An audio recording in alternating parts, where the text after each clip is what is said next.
Okay, happy Wednesday morning. And I think what we're going to do today is that we're just going to jump right into it and make a start. So, this is a recording for the week 14, where with the new schedule after the extended spring break, we're now completing the exam 3 and lab practical 3 this week. There will be another review session offered tonight at 8 o'clock. And I have already provided review sessions on Monday at 10 a.m. and 8 p.m.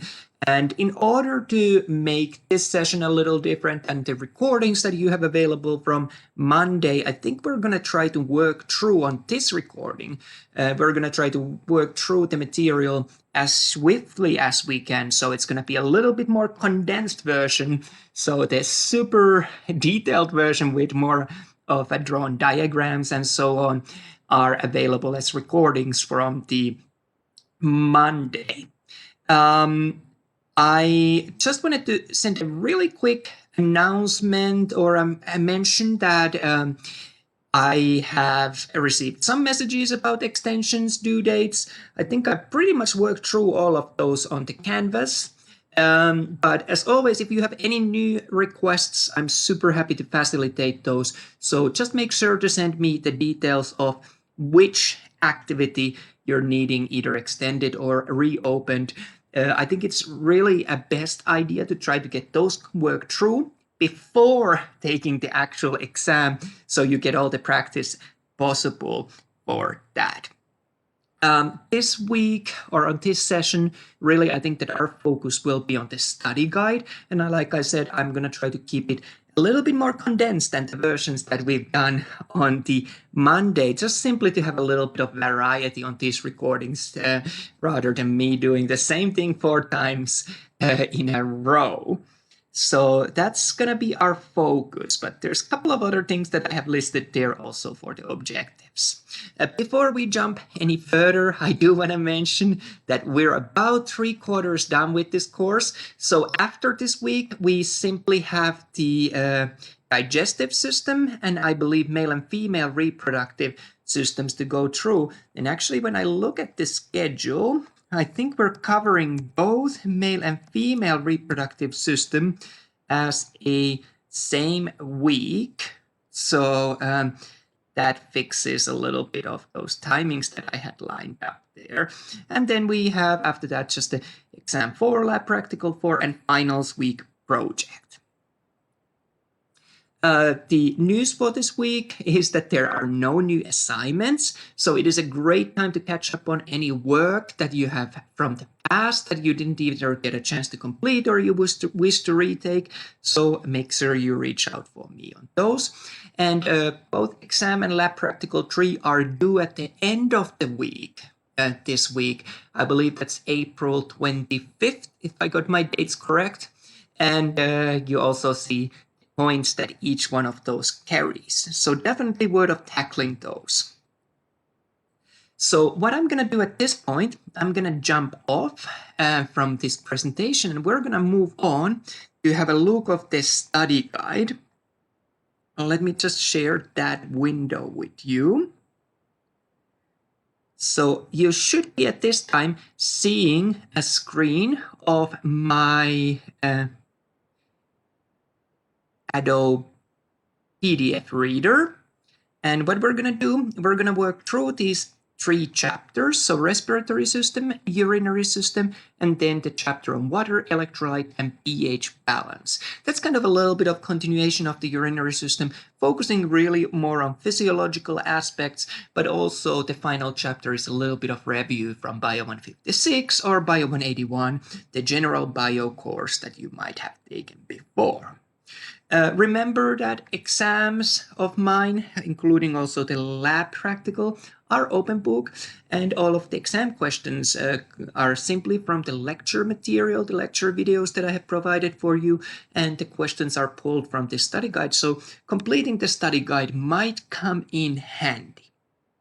So what we're going to do at this point, we're going to move on and start with the respiratory system, provided that I get my tools opening, and this looks good.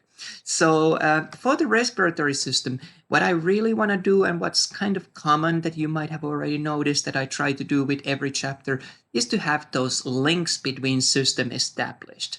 So how do other systems that we have had a look so far relate to the respiratory system?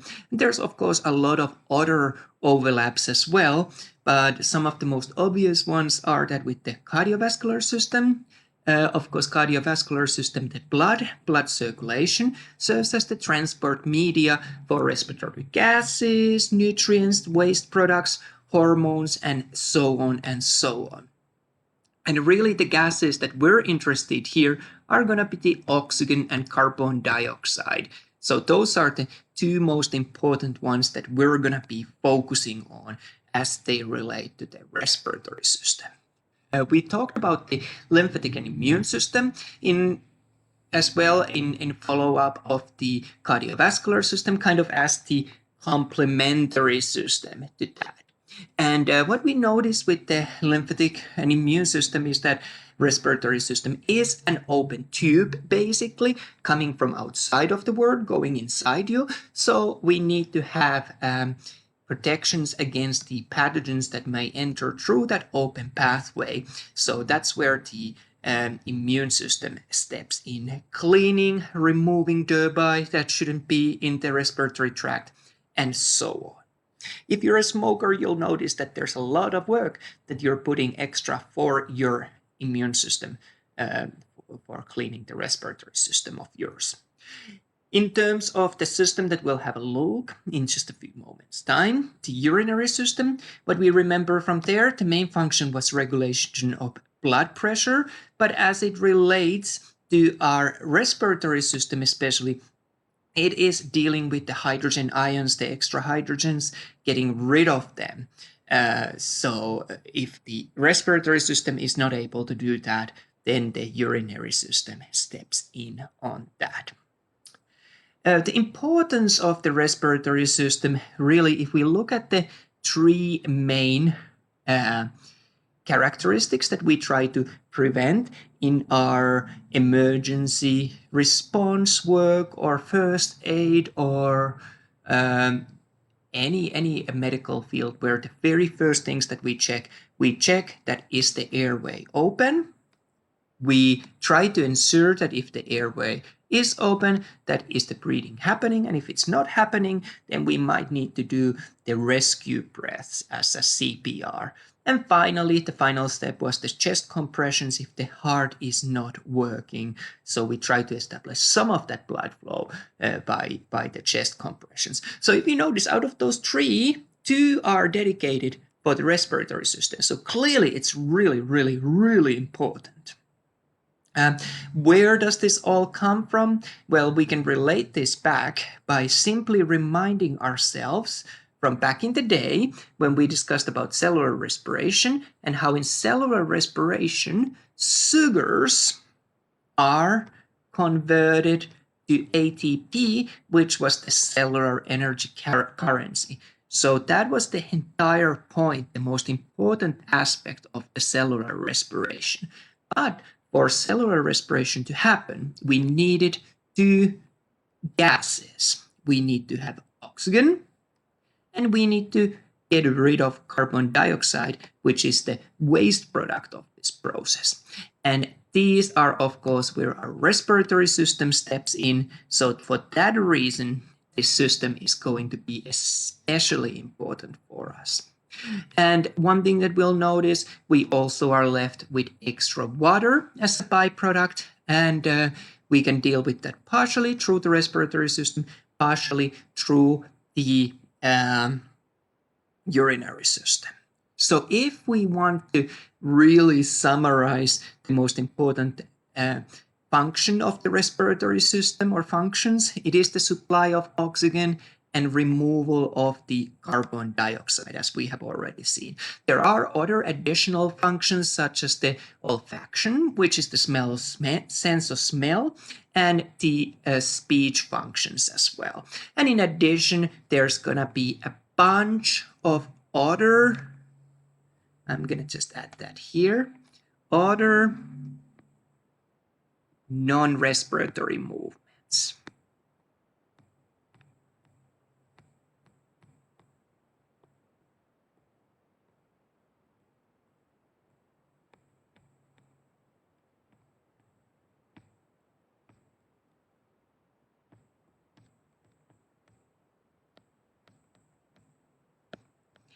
Okay, let's continue our journey of the respiratory system now that we have set the scene, if you wish. And let's have a look of what else we can learn and what else could be important about that. So what we're going to do, we're going to go through the parts of the respiratory system one by one, really, and we'll look at the anatomy largely, add in some physiology, but then there's going to be a whole separate portion of the physiology at the large extent as well. One thing that you might notice that sometimes the respiratory system is divided in two parts, upper and lower respiratory system and respiratory tract. And where that division happens, that depends a little bit on the textbook. So we won't be spending too much time on that, worrying about that. I think that that's a little artificial division in general. But what we're going to do, we're going to start by talking about the very first part. And the very first part that we'll have a look of is going to be the nose as it relates to the respiratory system. So most of the air that you get into the respiratory tract is actually taken through the nose. And it's only when the intake or output of the air that happens normally through the nose is not sufficient that we end up recruiting the mouth. So it's kind of an additional route. But ideally, from the physiological point, the ideal situation would be to do all the breathing through the nose and nasal cavity because of the purposes that the nasal cavity serves.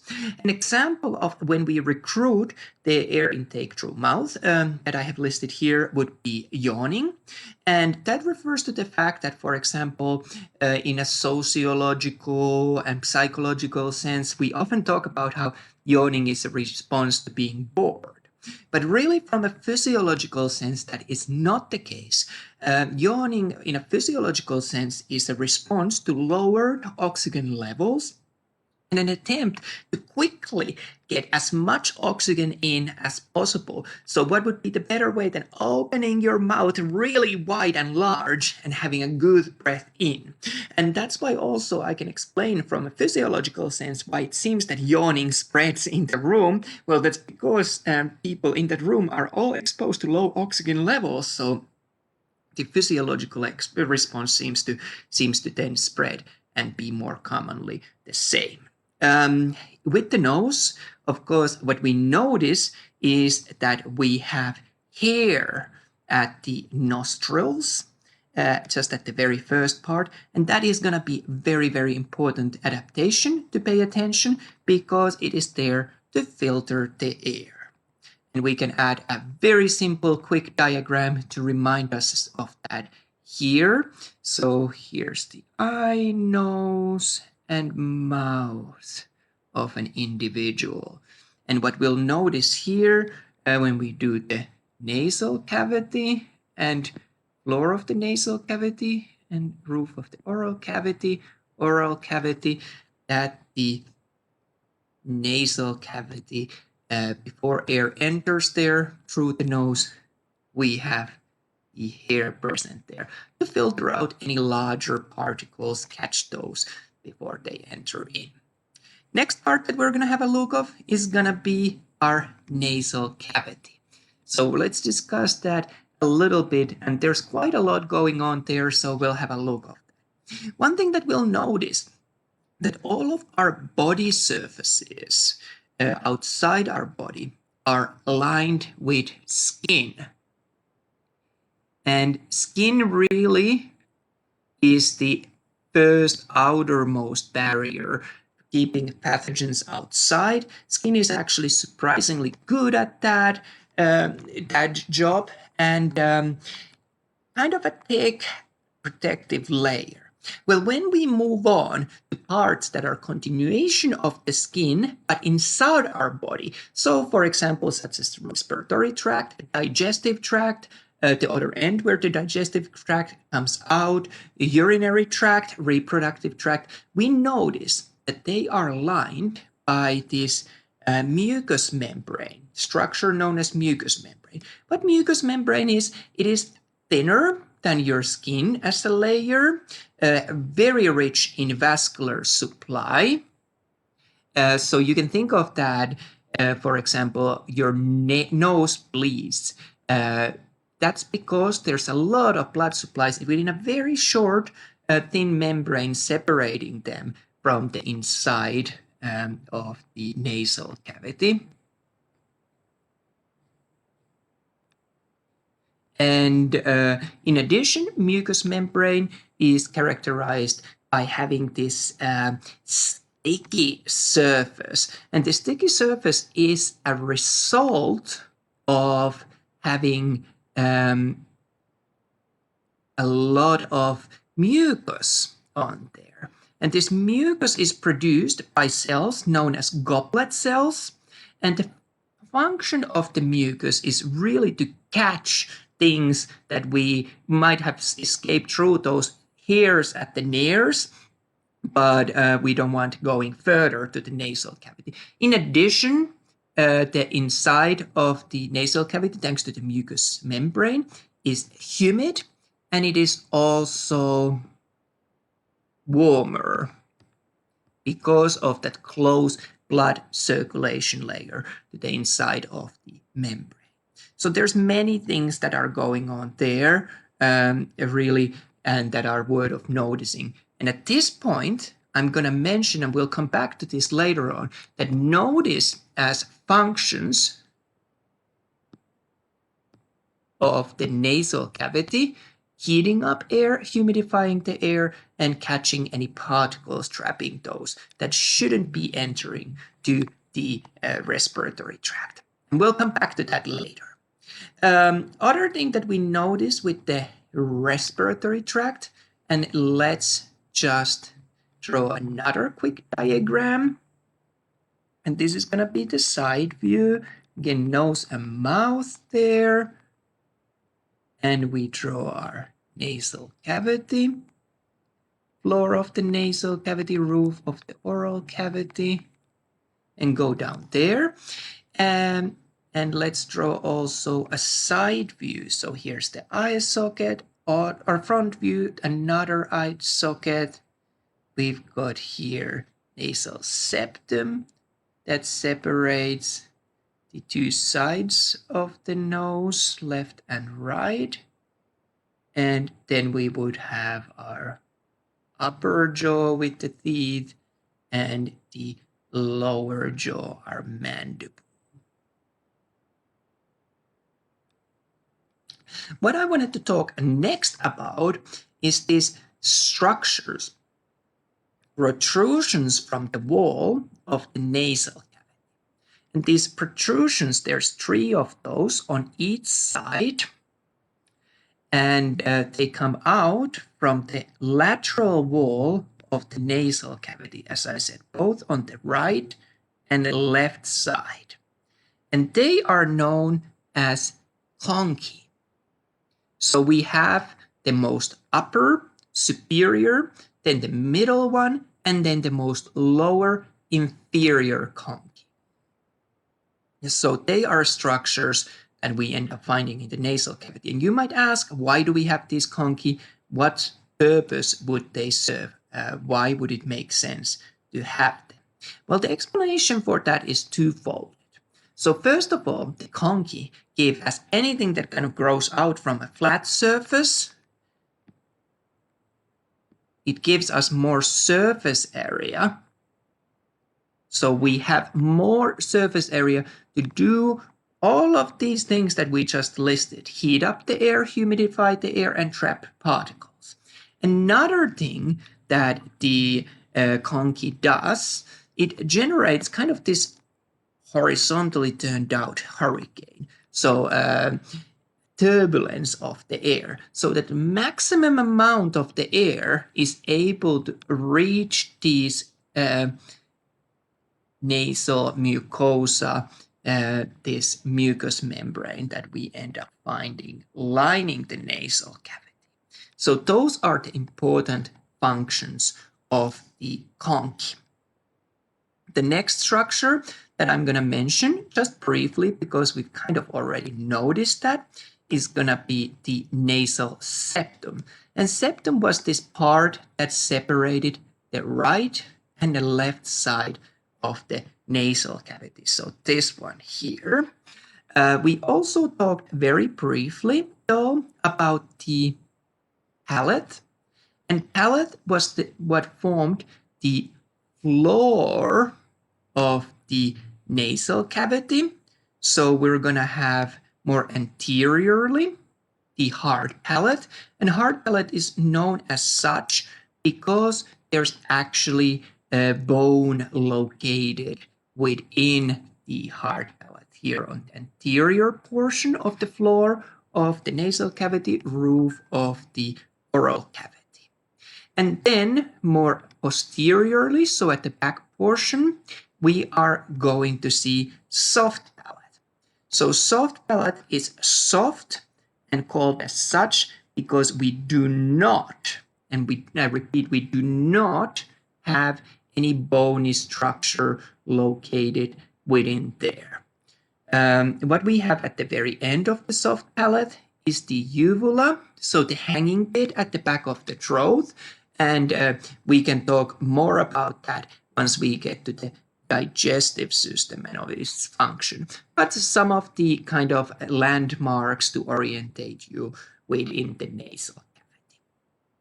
Let's have a look at the next concept, which is the concept of paranasal sinuses. So you might wonder, what are they and why do I need to know about those? So let's get to the basics and remind ourselves that the sinus was always some kind of a cavity, whether it is within an organ or whether it is within a tissue, but it was some kind of an opening cavity within there. And since we're talking about paranasal ones now, it's going to be within this region of face. And we're going to look at these by drawing two diagrams. So the first one that I'm going to do is a side view of the skull. So there was the eye socket, nose.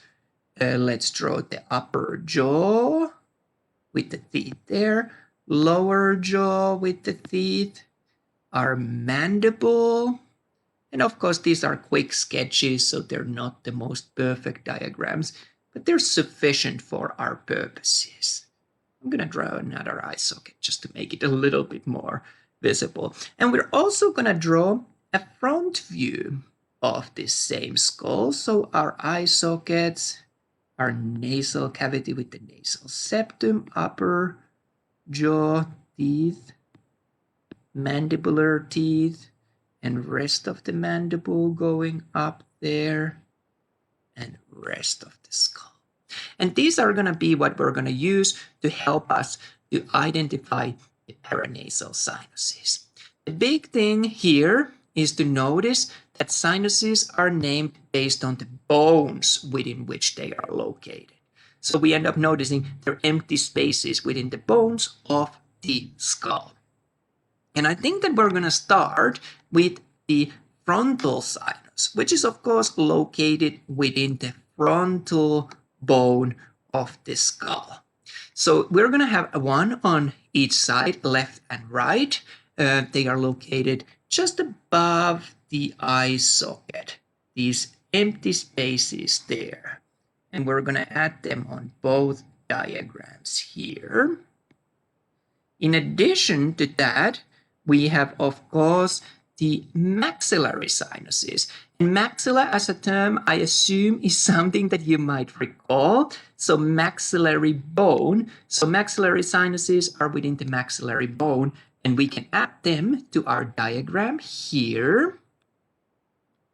And I'm doing a little bit of color coordination in case it helps someone. I'm a very visual learner, so I prefer to use colors. So we have those underneath the eye sockets, one on each side, and I think that the maxillary sinuses are really the largest sinuses in terms of their size.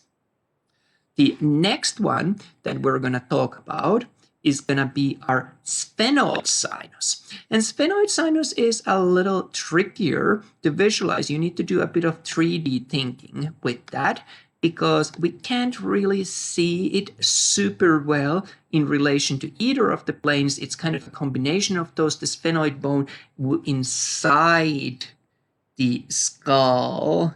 So it's not on the side, it's somewhere here inside the skull that we're going to see the sphenoid. And final one that I wanted to add here and discuss with you is going to be the ethmoid labyrinth. Also known as ethmoid sinuses. I prefer to use the word labyrinth because that really describes the fact that ethmoid sinus is made of multiple little sinuses that are connected to each other. So it looks more of a like a labyrinth to me than it looks anything else. And let's see if I'm able to add them there. So they fill in all that space. So you might ask me now that, okay, that's all nice and good, but why do I need to care about sinuses? Why do we have these sinuses? Well, there's some theories that are better accepted and some that are a little less, but we're going to go through all four that I've listed to you during the lecture part. So if we think of the birds' bones are hollow, and that's one of the important reasons why they're able to fly, because we want to reduce the weight of the bird's structure.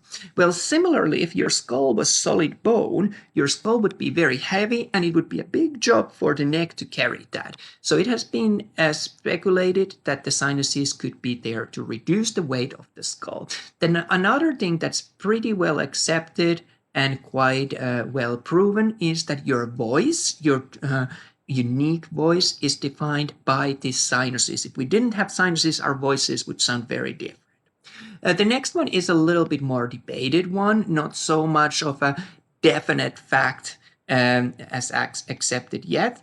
And to explain that, what I'm going to do here, I'm trying to draw a picture of a car, and I know it's not the prettiest car you've ever seen, but hopefully it will do its job. Let's add tires, and just to make a point, we're going to add a headlamp there. So what if you have driven a lot of cars, one thing that you'll notice that the cars do, if there is a crash, the impact, and it's a frontal collision, the impact to the passenger would be very strong and cause probably a lot more injuries than what we see these days if the car designers wouldn't have taken this into account. So what car designers have done is that they have planned the front of the car to actually collapse, kind of get squashed as the car gets into an accident, with the intention that this squashing, getting kind of condensed off the front of the car, that helps to reduce some of the impact, absorb some of the shock that the sudden stop of the car would otherwise cause for the passenger and the driver. So it has been speculated that for the sinuses might exist for the very same reason, that they are there to absorb some of the shock should there be a direct head-on collision of an individual towards their face, especially considering that we have brain inside the skull, which would be a sensitive and vulnerable structure. So that I'll let you decide whether you believe in that. That's a theory more of than a very well proven fact at the moment. But one thing that we have been all being able to prove and was very well accepted is that paranasal sinuses play a role also with the immune system. So that has a significant role in that. And that brings us to our first example of clinical issues. So sinusitis. You remember whenever we saw an itis. That meant that it is an inflammation of some kind, and in this case, it's going to be inflammation sinuses. So your sinuses can get inflamed. So that's something to remember there as well. Final structure that I haven't discussed a lot about. We do have an opening of the auditory mucus, so opening of the pathway to the inner ear from the nasal cavity. Let's go to a diagram here, and we can add it here to the back of the nasal cavity. Having this opening to the inner ear is going to be very important and very useful because, for example, if you climb a lot of altitude, whether it's in a car or on a plane, or whether you drive through a tunnel where there's pressure changes of the air, your ears tend to get blocked. And it is by swallowing that you're able to ease this clogged feeling. And that's because by swallowing, you are making air move up the auditory mucus and balancing off that pressure difference on the both sides of the ear and tympanic membrane there. So all of this brings us back to discuss what is the function. Why do we have a nasal cavity? What does it add to the party? And it brings us to this list that we saw before on. The main functions of the nasal cavity is to treat the air that's coming into the respiratory tract so that it is ideally adapted and it's not going to cause issues for us as we work our way through. So what the air through the nasal cavity does, or what happens to it, it gets filtered. So remember all that sticky mucous membrane that caught the material that might escape the hair at the nares, so that gets caught there to that sticky surface. In addition, a rich blood supply to that area brought heat within it from the core of the body, so the air gets warmed up, heated up, and the air gets also humidified, moistened before it enters further to the respiratory tract. And one way to think about that is that if you have a cold winter day when the air is dry,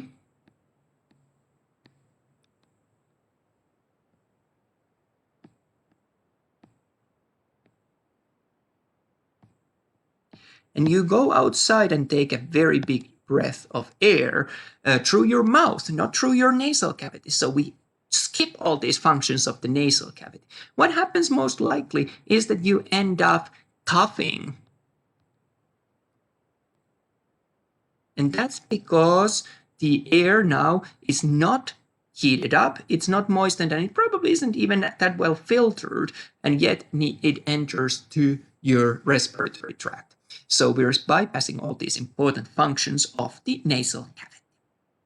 Well, the next structure that I want to talk with you guys in this review of ours is going to be the pharynx. And Pharynx is a really, if you want to describe it somehow, it is a muscular tube, and in particular skeletal muscle that runs from the back of the nose all the way to the vertebral cervical vertebra 6, so where the larynx would start. And how we're going to review the pharynx, I think that the best way to do that is that let's draw again quick diagram. Our eye, nose, mouth, chin, jaw, and rest of the head. And we see the nasal cavity here, floor of nasal cavity with the palate, oral cavity going down there. So our pharynx is divided in 3 parts. And we're going to review those together. And let's start with the nasopharynx. So as the name suggests, nasopharynx is this part located immediately behind the nasal cavity. So it's located here. The next one that we're going to have a look of is then going to be our oropharynx. And oro, as a term, refers, of course, to the oral cavity, so it's located immediately behind the oral cavity. There. That's the part of pharynx that's located there. And the final part of pharynx, once I get my note-making tools out again, is going to be our laryngopharynx. And that term again, you think of the next structure after pharynx is going to be our larynx. So where our voice box, for example, is housed. So that's kind of a clue of that. That's where we're going to go next. So that's our laryngopharynx before the larynx. So those are the three parts of the pharynx that I wanted to discuss with you. Next thing that I want to do, I want to move on and we're going to look at the larynx. And larynx starts from the base of the pharynx, approximately at the level of cervical vertebra 3 and runs all the way to the level of cervical vertebra 6. Most superiorly, if you wish to think about that, that attaches to the hyoid bone. And hyoid bone, if you remember, that was the weird bone here at the throat, at the neck level. That was a bone that was not attached to any other bone. So it was held on its place simply by soft tissues, mainly muscles. And hyoid bone was the bone also that often got fractured in as when someone has gotten strangled. It is not as clear-cut, definite evidence of strangulation. You can get strangled and not have your hyoid bone broken, or you can get your hyoid bone broken even if it's not due to the strangulation. But that's one of the characteristics that we do look for because of or in the forensic field, because of its historical importance on the strangling cases. Larynx is made of a bunch of structures, so there's going to be a lot of muscles and elastic tissue, but we're going to focus on various cartilages that contribute to the structure of the larynx. And let's start by looking at the first cartilage, and this cartilage that we're going to look at next is going to be, of course, our thyroid cartilage. So thyroid cartilage is probably the largest of the larynx cartilages. It has kind of this little bit of a heart-like appearance at the very superior portion. And then one thing that's very prominent is that it has this bump that we can actually see here as a Adam's apple, known in layman's term. The proper anatomical term would be, of course, laryngeal prominence. And we do know that the Adam's apple, the laryngeal prominence, is more prevalent, more visible in men than on females. So that's one of the characteristics that is kind of a sex dependent. If you're trying to think of, well, that's all very nice and good, but how do I remember where the thyroid cartilage is located? You can remind yourself simply of the thyroid gland. We've already talked about that. So thyroid gland instead, and let's add that to our notes, would be located lying on top of this cartilage. And we talked about thyroid gland on our chapter of endocrine system, so at the very beginning of the year. It's not something that you really need to worry too much at here. Just I wanted to give you some sort of a landmark. So we have the two lobes of it. It was kind of a butterfly shape and isthmus that connected those two lobes. But you saw that while we were talking, I drew, in addition to this front view, a side view of the structures of the larynx as well. And I drew the thyroid. A lot of structures are enclosed inside the thyroid. So that's why I made a note of that already at this point. That's going to become important for us a little bit later. The next cartilage that I want to talk about is going to be our cricoid cartilage. Cricoid cartilage is actually the most inferior part of our structure here, our larynx, and it is the only cartilage of the larynx that's a fully closed, fully fused ring. All of these others are kind of open from the back. And I've drawn it now to the front view and to the side view. So I don't know if there's too much more to add to that of what we already said. The next structure that I want to talk about with you is going to be the epiglottis. Epiglottis is this flap-like structure that really serves a purpose. It's located within the thyroid, and it serves a purpose, and I'm going to draw it here poking out, even though it wouldn't be super high.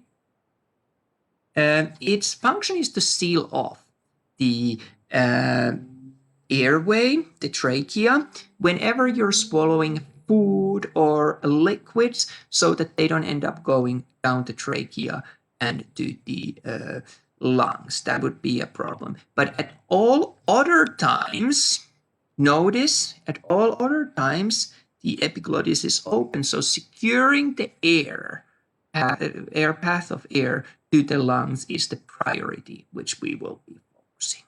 The next one that I'm going to speak, and actually this is the first time that we see a paired structure, so a structure on both left and right side. This one is going to be known as arytenoids. And arytenoids are these kind of a pyramid-shaped structures, triangular structures, one on left, one on right side, inside the thyroid cartilage.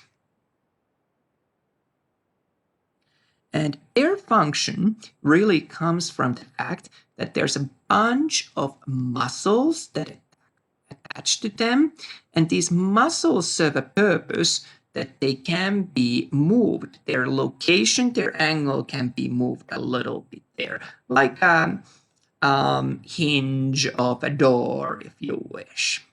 And the fact that they can be moved, that's going to be important for us when we think of their function.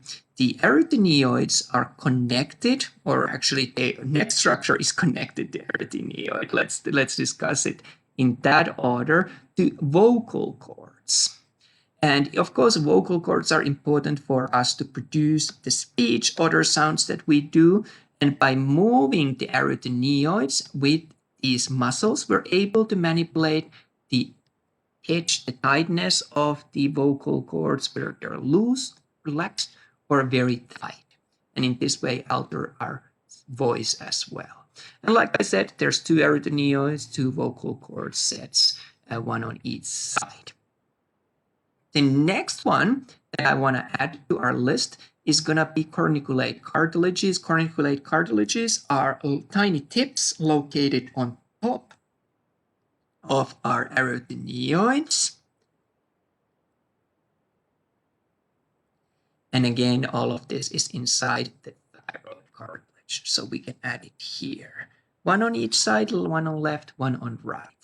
And the final structure that I want to talk about is known as cuneiform cartilages. Cuneiform cartilages are a little bit tougher to describe because they are within the mucous membrane lining of the thyroid cartilage, so we never really see them unless we do further work, but they're located there, one on left, one on right side. So something to note there. And that really is our larynx. And if we think of the functions of the larynx serve quite a few roles. So it's all about securing the airway. We remember that was open at all times, except when one is swallowing, and we did seal that off to prevent food and liquids going on that.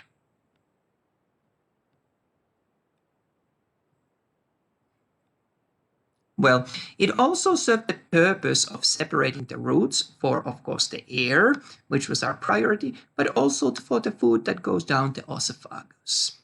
And probably the most important, or I don't know if there's more important and less important, but one important function that we had there was also the vocal cords, production of the voice.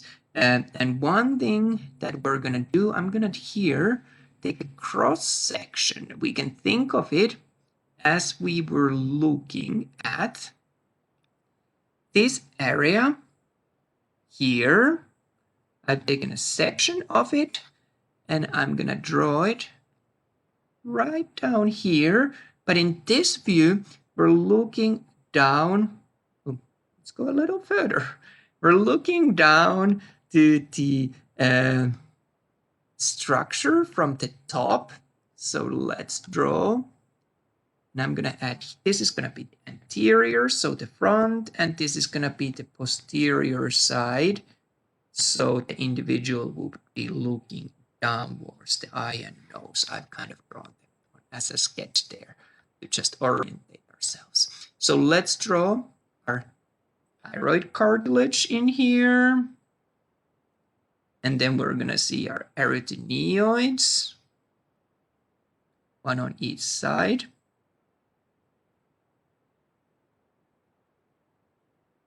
And from the arytenoids, remember the arytenoids, we had a bunch of muscles coming there to manipulate their angle location. And from those, we had the vocal cords that ran. Actually, 2 pairs of vocal cords. And we'll discuss about that a little bit in a second. What we notice with the vocal cords is that they are made of elastic fiber, and they're actually white in color, which is indicative of the fact that we don't have blood vessels really running on the vocal cords. And the space between the vocal cords is known as glottis, or more accurately, if we use the proper terminology, rhimaglottis. So that would be the space here. And like I said, we have 2 sets of vocal cords. The more superior ones are known sometimes as false vocal cords. So they are the vestibular folds. They're called false because these folds don't participate in the production of voice. They're just there. Whereas the more inferior ones are the true vocal cords. They're the vocal ligaments that contribute to the production of the voice. Let's continue our journey. Next, we're going to look at the trachea. And I'm just going to label that. Trachea is about 4 inches long tube from the very base of our larynx that we had a look of there. So let's draw our larynx here. Just a quick sketch. Again, you don't have to do those if they don't help you, I think, visually. So I'm just trying to offer a few different options of how to think of. So we have our thyroid and cricoid cartilage that I drew there. One thing that's quite noteworthy or striking is that when we draw the trachea going down from here, trachea is characterized by these cartilage rings that we have.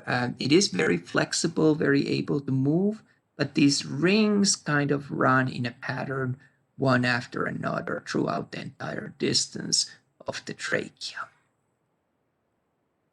What I find interesting is, again, if we take a cross-section from our trachea here, let's draw, for example, here a cross-section and have a look of what they look like, what the structure looks.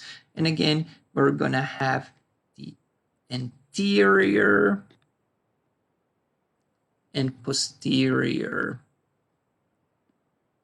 So in this case, the individual would be looking to the left. And remember, this diagram is not going to be to the scale, so I'm simply doing it to illustrate an important point that I'm going to talk with you guys. So eyes and nose to orientate ourselves. Delete the other one here. So what we end up seeing with these cartilage rings is that if we look them from the top, they appear almost like these C-shaped rings. And again, like I said, this is not to the scale. This is an illustrator point. And these C-shaped rings are open from the posterior side. And you might wonder why. Well, posterior to the trachea, we have our oesophagus, so the pathway that runs to the stomach, so the transportation tube there, and oesophagus is normally squashed closed when it's not open. You remember the trachea was always open, and it is largely thanks to these C-shaped rings that it remains open. But it does happen sometimes that we eat things and we swallow things that are larger than we were planning for them to be. So when that happens, this fact that it's open from the back, the trachea, allows the oesophagus to grow and expand if a large object needs to go down oesophagus. So that might help in that sense. A clinical relevance that I do want to mention is tracheotomy. So if we have a blockage somewhere within the airway, let's say up here, higher up, and for some reason we're not able to get air through from there, we can end up doing an incision to the trachea, to the airway, to allow air in and out as needed through that opening. So that happens sometimes.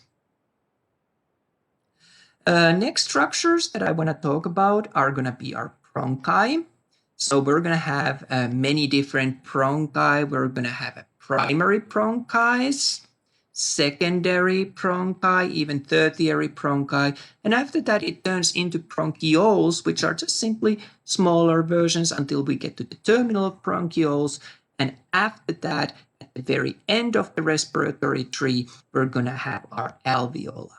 And I'm going to leave the alveoli. We're going to talk about them a little later, but I'm just going to mark them here at this point. But one thing that we notice when we discuss about the respiratory tree, as we're seeing it here, is that more superiorly, we have more cartilage, whereas more inferiorly, the amount of cartilage decreases, but the amount of smooth muscle increases. So as we move down the respiratory tree. And what I want to do next, I want to talk about the lungs a little bit. So let's add that structure to our list of structures to know. And lungs fill the entire thoracic cavity with the exception of the mediastinum. So you remember the mediastinum was the area where the heart is located and great cardiac vessels. So I'm going to correct this diagram a little bit and add the heart here. So it takes some of the space from the left lung away from here, and we'll actually see indentation there. And this is going to be our cardiac notch.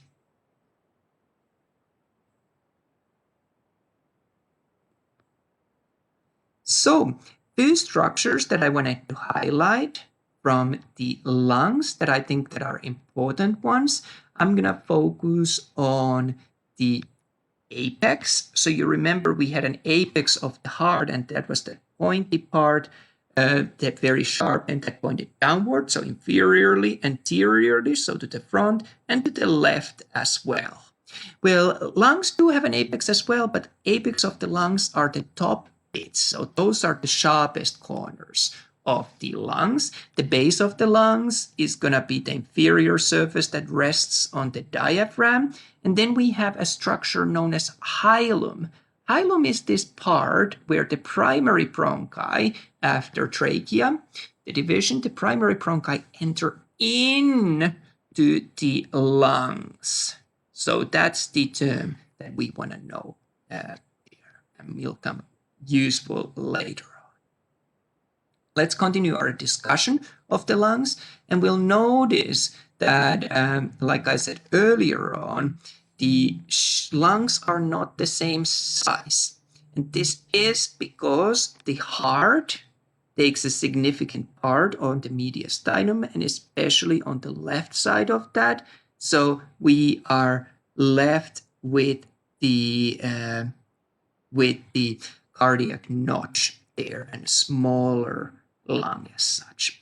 I do want to discuss very briefly that the surface anatomy of the lungs, we see various fissures there. So on the right lungs that are larger, we see a horizontal fissure and we see an oblique fissure. Whereas on the left lung, we only see the oblique fissure. So those are going to be the fissures that we see. I also want to discuss about the lobes that we see on the lungs. And let's add those to our diagram here. So on the right lung, it is the horizontal fissure that separates the superior and middle lobe, and it is the oblique fissure that separates the middle and inferior lobe. On left lung, it's going to be then the oblique fissure that separates the superior and inferior lobes. I hope that that makes sense, and that's kind of a general structure. Of course, we do see variation on individuals from one to another. Another thing to notice with the lungs is, and I'm going to draw a very quick sketch here, is that the lungs are surrounded by pleura. So by this layer of connective tissues. So there's our lungs nicely and our trachea. And I'm going to draw the pleura there.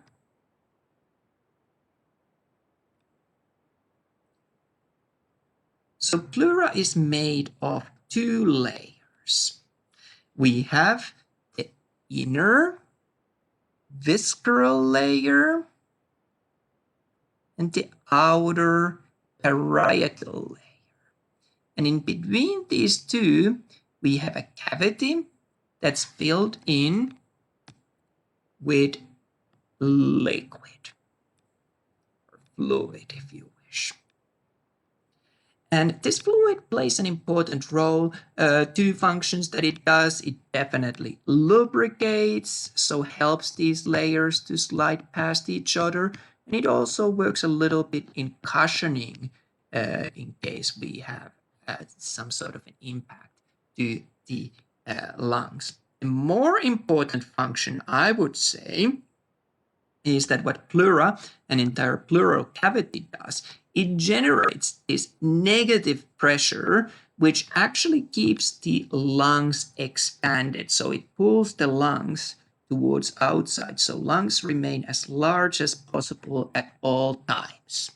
What can sometimes happen is that we can have a puncture here on the visceral pleural layer, and as a result, the lung will collapse and become very small because the negative pressure no longer keeps it expanded. If that were to happen, that is known as pneumothorax. So that's a clinical example there for us to know. Now we get to the part that I mentioned that I wanted to speak next, and that is going to be, of course, our alveoli of the lungs. So most of the lungs volume is actually made of the alveoli. That is makes up a hugely large space. And these are these really thin walls at the very end of the respiratory tree. You can think of these like a microscopic sacs at the end of the terminal bronchiole. And because they're so small, thin-walled, that you can pack a lot of them within the lungs. And they are important because they're the actual site where the gas exchange happens. And let's discuss that a little bit. And how we're going to discuss that is by, I'm going to add here the pulmonary circuits, capillaries, and there's going to be a lot of pulmonary circuits, capillaries running right next to our alveoli. So they are there's a rich blood supply next to them.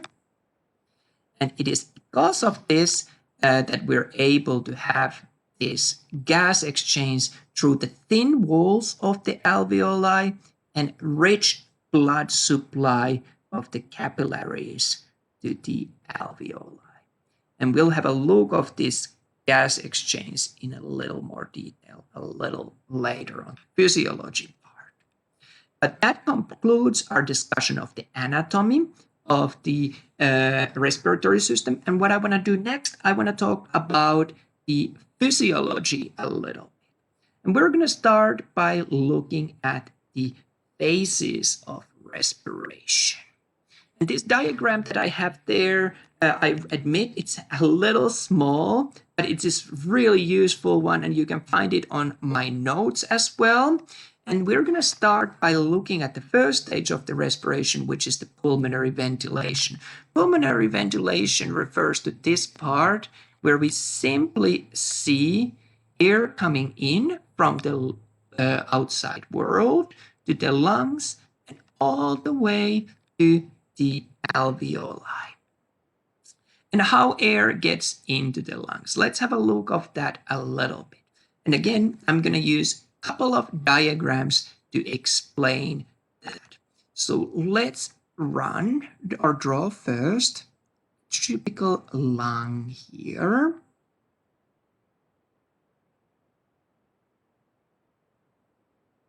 And we're going to look at these in multiple situations. So for that reason, I'm drawing a bunch of lungs for us here that we can use to explain all of these situations. So it's the same lungs time and time again.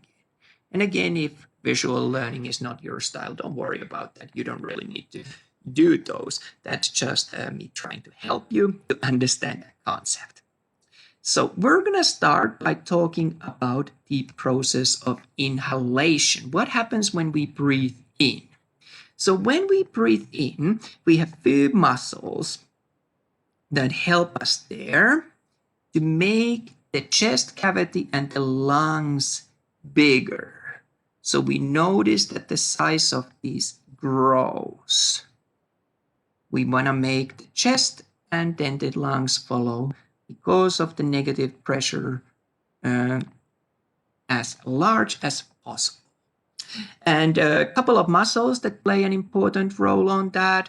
We do have a bunch of intercostal muscles and especially the external fibers. So those are the muscles in between the ribs. They help to make that chest cavity as big as possible. But probably the most importantly is the diaphragm, which is our main respiratory muscle. And what we'll notice, it goes down, this typical dome shape during inhalation. It moves down, making the chest cavity and the lungs bigger. So diaphragm would be the one muscle to remember as the main respiratory muscle if you want to focus on. So what happens when we make the chest cavity as big as possible? Well, as a result, now remember, we're changing how the air inside there is located. So the same amount of air now is located within the larger area. So there's going to be low pressure inside the lungs. And of course, the outside in relation to that is going to have high pressure. And materials always move from areas of high pressure to low pressure. So this is how we get the airflow into the lungs during the inhalation by expanding the chest and expanding the volume of the thorax and expanding the size of the lungs.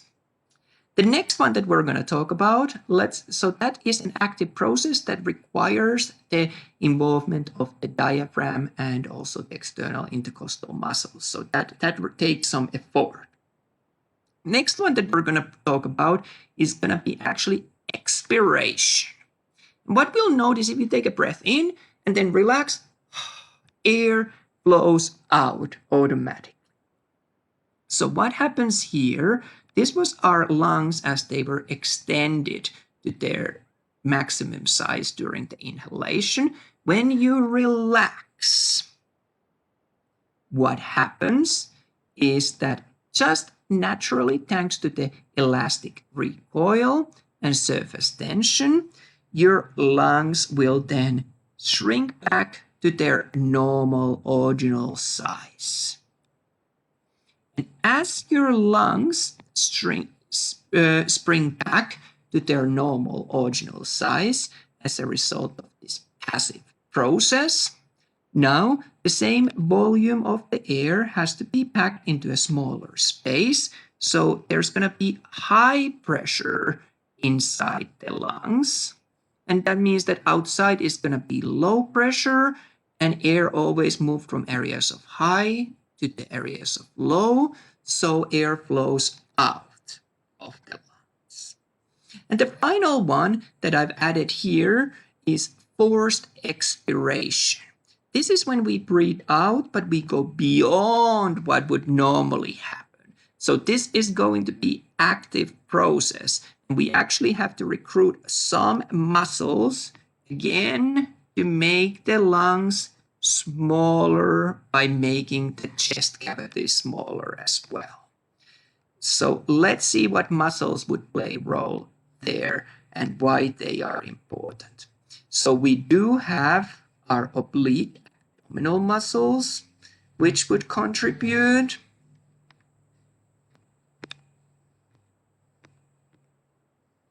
We have our transverse abdominal and we have our internal intercostal muscles, so the muscles between the ribs.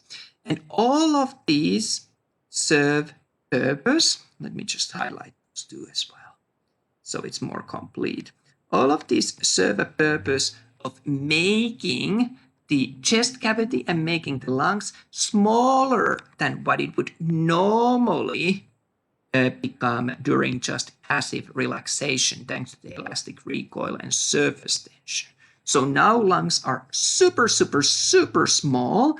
And as a response to that, now the same amount of air needs to be packed into very, very, very small space. So there's going to be high pressure, super high actually, inside the lungs, low pressure outside. So air is going to flow out from the areas of high pressure to areas of low pressure. And in this case, it was especially actively because this was forced expiration, so active process. So that was our first phase, the pulmonary ventilation, bringing in air to the alveoli of the lungs. The next phase of the respiration that we're going to talk about is going to be external gas exchange. And since you see that there's not just a gas exchange, but it's in particular external one, you can already guess that there's going to be internal one later on. But we're going to focus on this external gas exchange. And what happens in external gas exchange? Let's add it to our diagram here. So that's going to take place here between the alveoli and the capillaries of the pulmonary circulation. And just for the sake of simplicity, I'm going to make an extra note of that there. So remember, of course, this is all pulmonary circulation, circulatory system that supplies the lungs.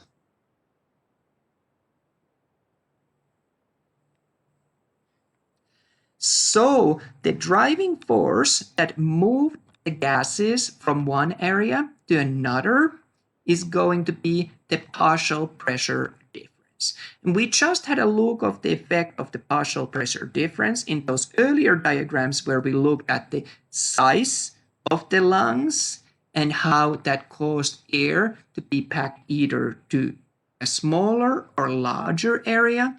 And as a result, we ended up with either high or low pressure. And the air always flew from areas of high pressure to areas of low pressure. So that was something that was worthwhile to notice there. Well, the next stage in our discussion of the phases of respiration is going to be the gas transport. And gas transport is facilitated to move these gases that are now within the blood. And these gases are moved within the systemic circulation. So the gas transport stage covers all of this loop here of the movement of the gases within the body. And final stage of the phases of respiration is going to be the internal gas exchange. And like I said, notice this is internal one, so gas exchange happens now not externally between the pulmonary system capillaries and alveoli, but this is now between the tissues of the systemic circulation, or it could be even interstitial space or interstitial fluid.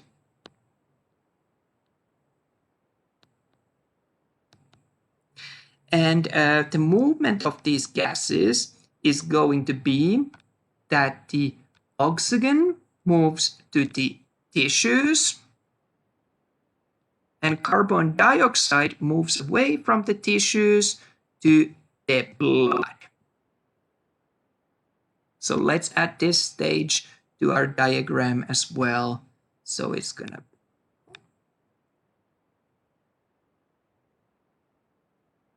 the tools out.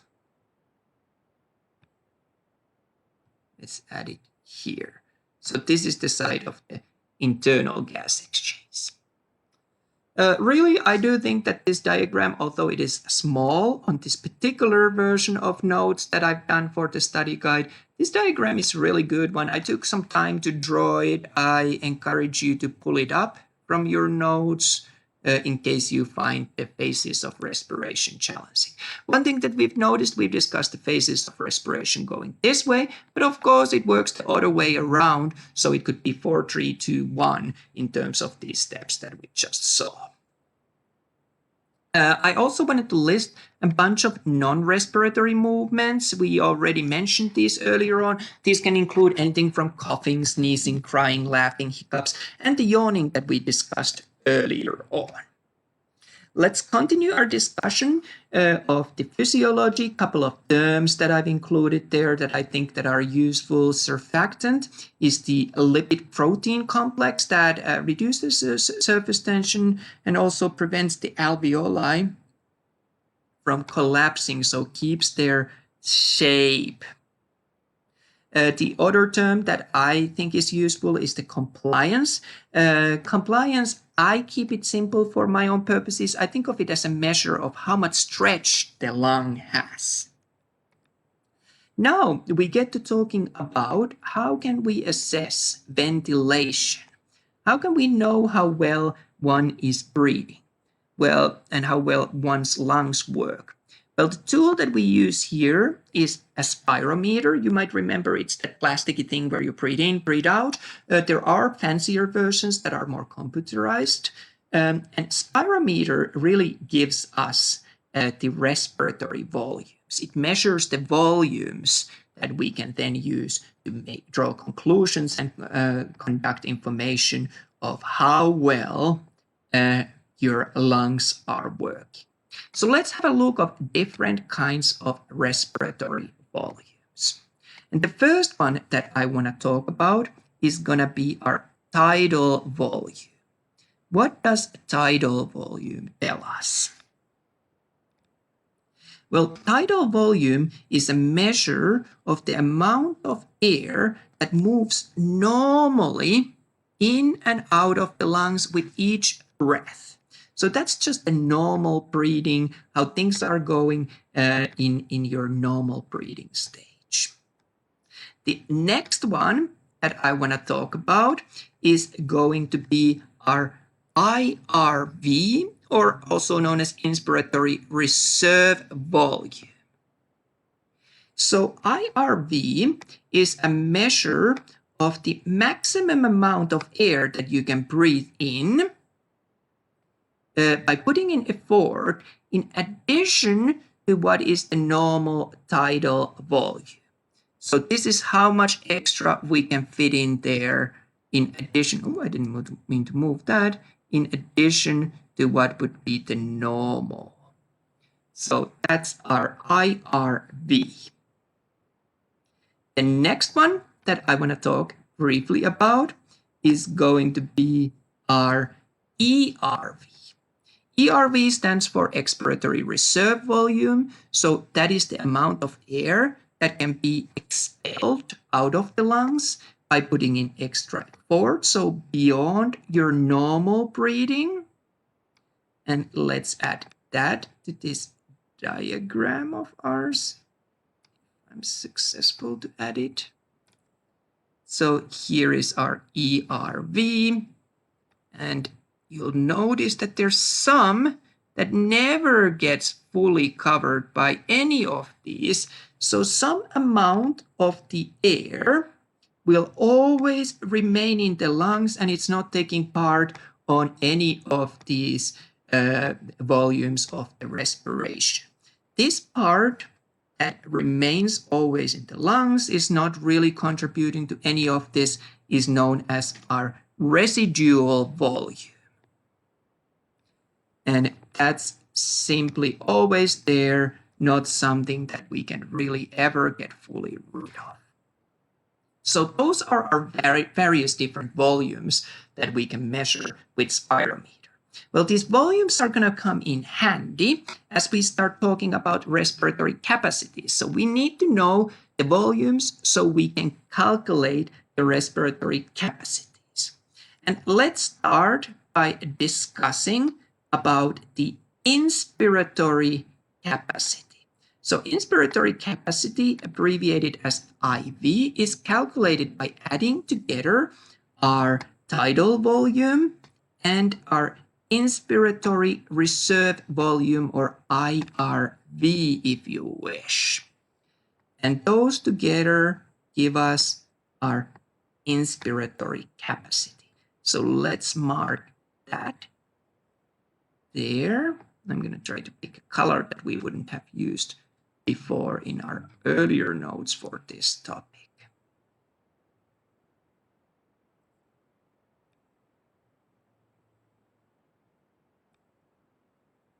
So that's our IC.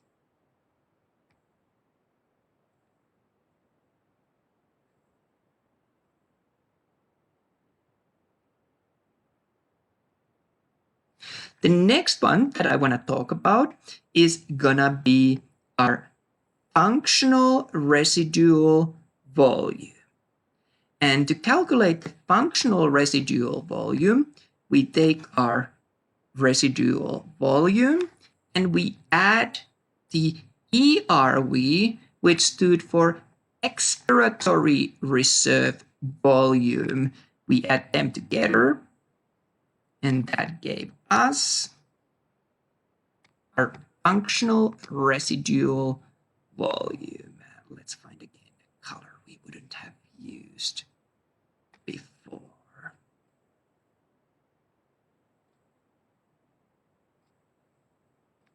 It is a little bit of a pale color, but it is there.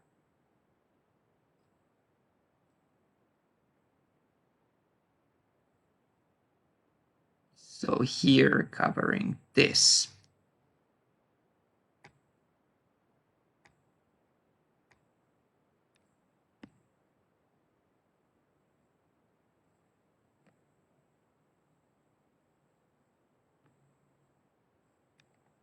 The next one that I want to talk about is going to be, oh, I shouldn't have lost my tools,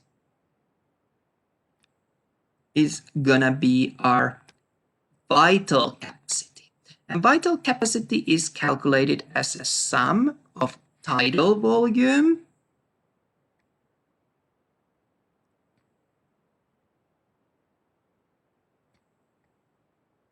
our inspiratory reserve volume and our expiratory reserve volume. When you add all of them together, you are left with our vital capacity.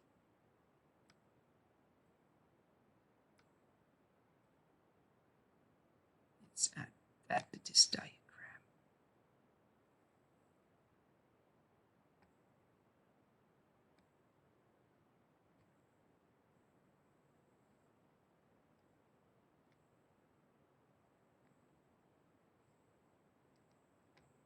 The final one that I'm going to include here is our total lung capacity. So all of the capacity of the lungs, that includes our tidal volume,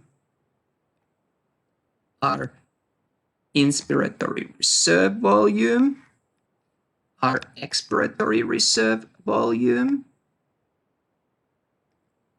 And then if you remember from here, our residual volume as well.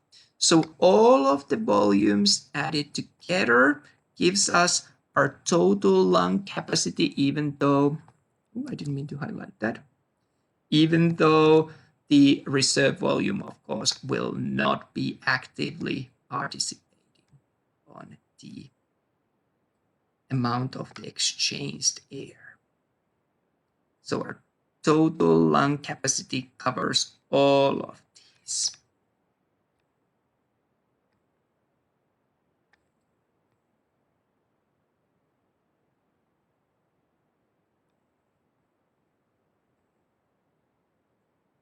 So that's our volumes of and capacities of the respiratory system. Now we get to a concept that I do want to briefly mention. We're not going to dwell on it too much. There is always some air that remains in the passageways. That's known as the anatomical dead space, and also some air that's occupied by alveoli that are not functional. So that's known as alveolar dead space. Together, those form the total dead space of the lungs. And I want to talk a little bit about how gases are exchanged in our respiratory system. And we talked about the external respiration a little bit earlier on, so this is going to be just a recap of that.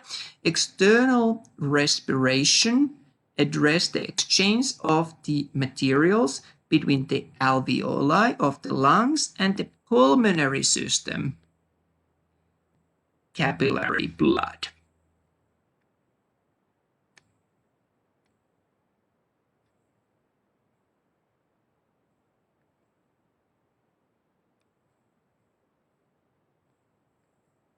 And let's have a look of how these gases move there.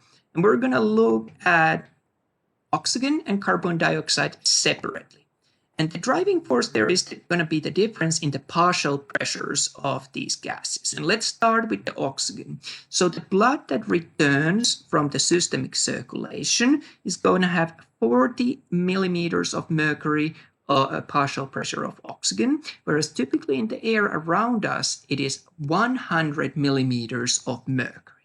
And you remember that gases always move from the areas of high pressure to areas of low pressure until they're equal. And this all was thanks to the partial pressure differences between the two.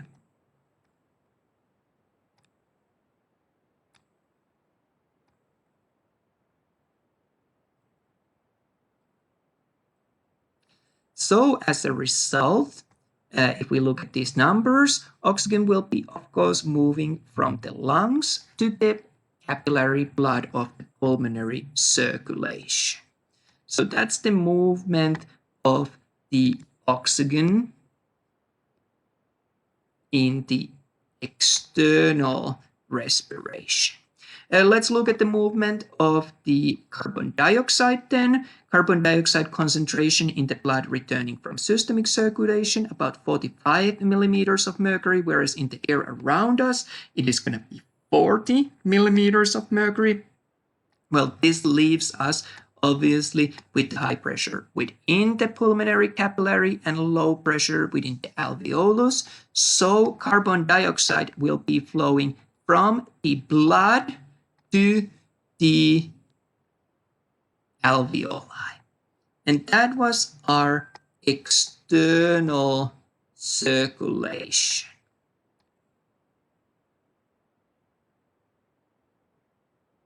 Or external respiration. Let's have a look of the internal respiration. And for the internal respiration, now we remember that this happens between. Oh, I didn't mean to use that color. Let's change the color. Just quickly, bear with me. This happens between the blood of the systemic circuit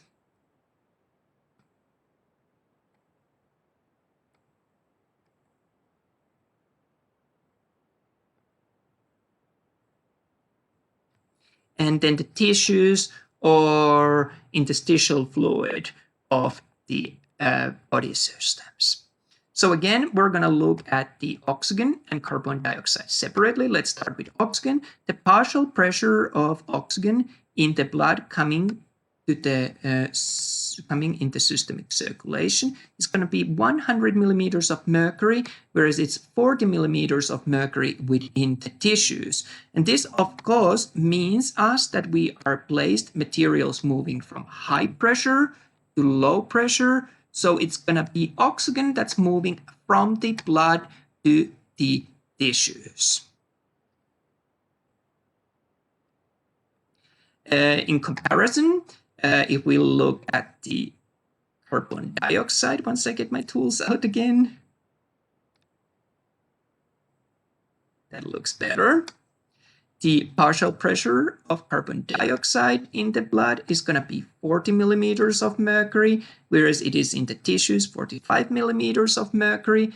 As a result, the flow is going to be from the tissues to the blood for the carbon dioxide.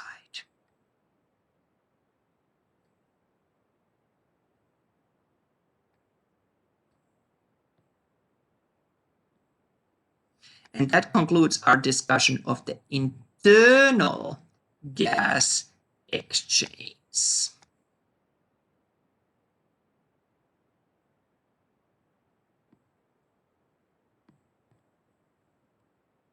Okay, let's quickly have a look at the transportation of gases in the blood. And let's start with the oxygen. And what we'll notice is that the majority of the oxygen in the blood, 98% in fact, is transported down to the hemoglobin. And you remember that for each red blood cell that we had, these flattened biconcave discs, as we discussed, kind of a depression in the middle. Each one of them had 4 hemoglobin subunits. And each of those hemoglobin subunits could carry 1 oxygen atom.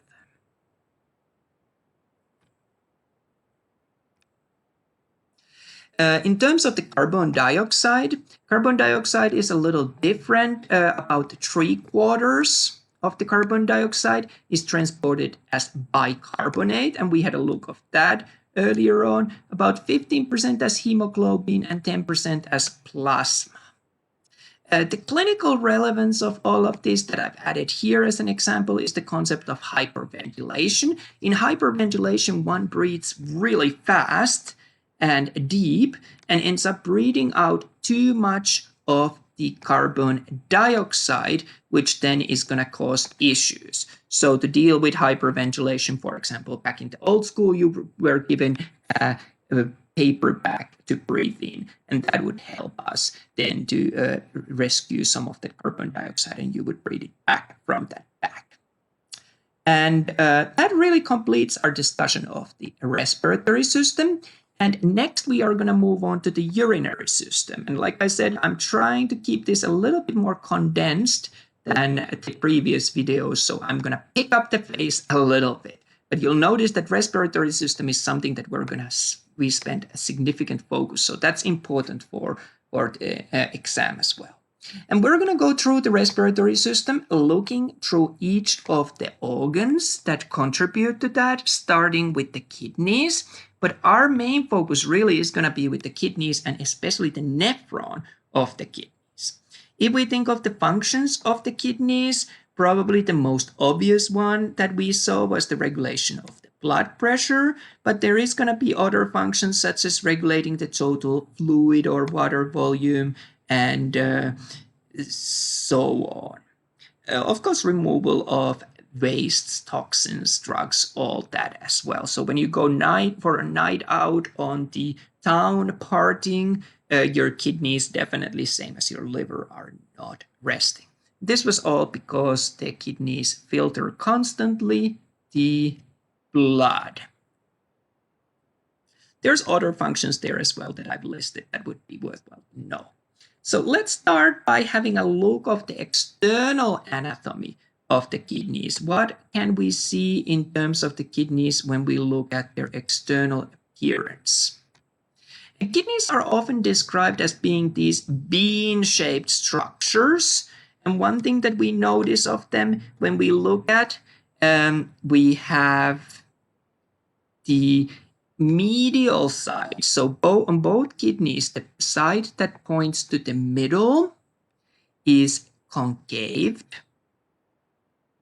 And this is the side where we also see the renal hilum.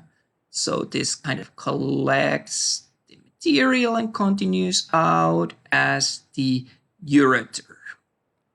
There's a lot of vessels coming in at the side of the renal hilum. So we have, of course, our artery bringing blood in, our vein bringing blood out. We also actually end up finding a nervous supply to this area. And we end up finding also lymphatic supply draining this area. So a lot going on in there, telling how important and active organs kidneys are. The lateral side of the kidneys, so this both pointing to the sides, is then convex instead. And what we often notice is that the kidneys appear to have very smooth surface, if you wish to describe them as such. Smooth and shiny surface. And this is because kidneys are enclosed within a renal capsule. If we think of the location of the kidneys, they are located behind the peritoneum. So the term for that was retro.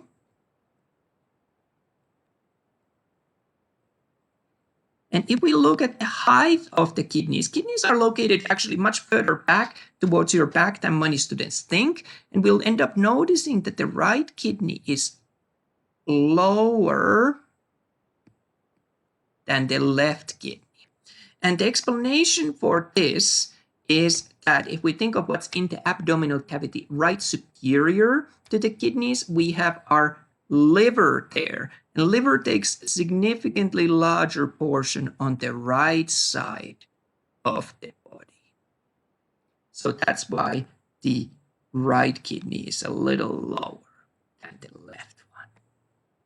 Let's have a look at the internal anatomy of the kidney. And to go through that, I'm going to just quickly sketch us a nice diagram here of a kidney.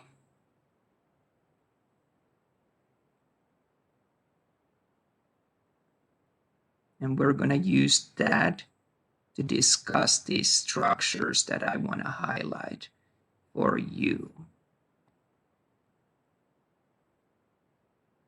Here we are at the right place. A little wandering off there. So this is a pretty quick diagram of the internal anatomy and physiology of the kidneys. And let's start by going through it bit by bit. So just like we had within the brain, we have cortex of the kidney, and cortex was of course the most superficial, the outermost layer. So we can mark it on this diagram as this area. That should make sense and be something that you're familiar as a term. The deeper parts of the kidney instead are then going to be called medulla of the kidney.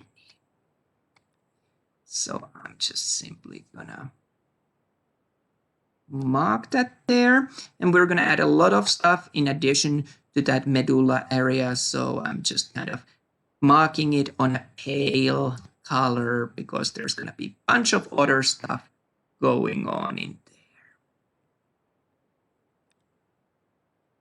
Well, one of the structures that I'm sure you probably already spotted was these renal pyramids or medullary pyramids, if you wish.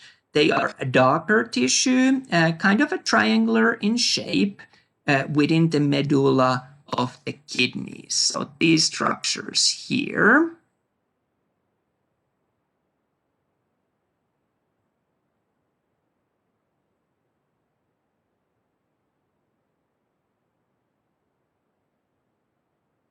And then we have, of course, our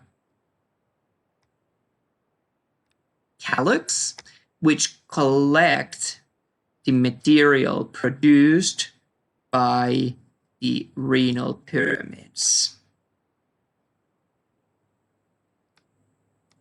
So let's add them. Oh, I didn't mean to do that. Let's add them to our diagram here. Our calyx. And we have then, in addition as well, our renal pelvis, which is this most medial part, on the medial part, this funnel-shaped tube that collects the secretions that were initially collected by the calyx, and then these secretions leave out from the kidney via ureter. So those are some of the internal structures of the kidney that I wanted us to be familiar with. Let's move on to the most important part that I would say that you need to know about the kidney and urinary system. It is going to be the nephron. And this is because the nephron is really both structural and functional unit of a kidney. So that's something that's going to be really important. And we've got a bunch of parts here that I do want you to know. And I've even given you a diagram that shows most of these parts. So we're going to use that to work through all of these and color them in together. So we're going to start with this blood vessel here that comes into the nephron. And this is going to be our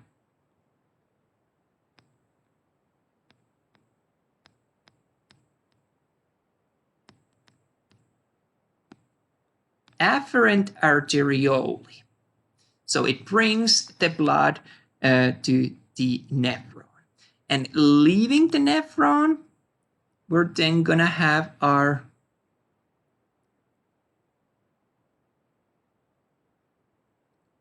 efferent arteriole.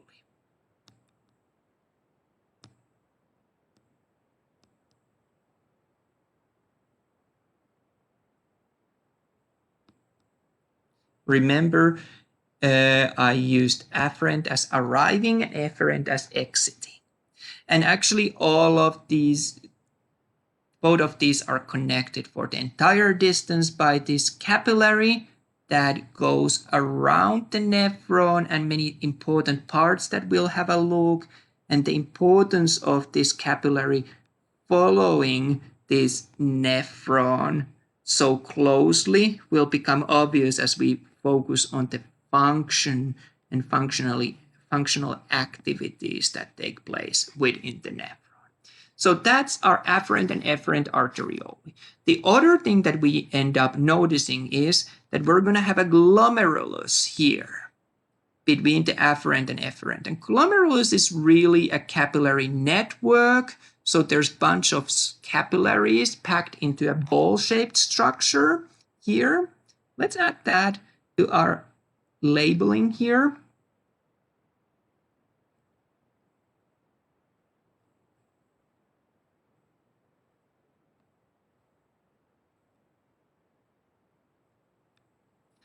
And those are the important blood vessel parts that we need to know for this structure.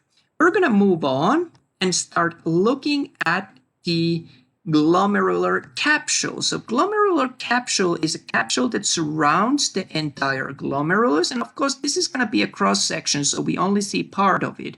But it really would be, if this is our glomerulus, it would surround it all over it as such.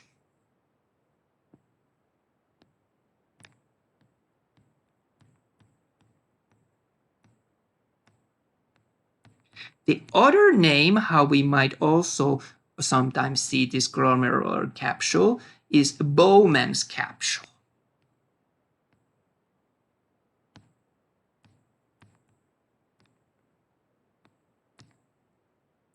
After glomerular capsule, we've got this tube coming out from there. And this tube, if you look, it's kind of a little bit thicker. It's very wiggly. It just travels there. Because it's close to the glomerular capsule, it's going to be called proximal convoluted tubule. And of course, if we are going to have a proximal convoluted tubule, we're going to have also distal convoluted tubule. And distal convoluted tubule is this second thicker wiggly tube that we see running here. And on this diagram, I think I drew the distal convoluted tubule a little longer. Their proportions can vary. And of course, it's not always going to be running from the left to right. I had a discussion about this with one student who thought that because I've drawn it always on that order, it would always be in real life in that order. And that's, of course, not the case. These can be aligned in any way they wish. Connecting the proximal and distal convoluted tubule is nephron loop.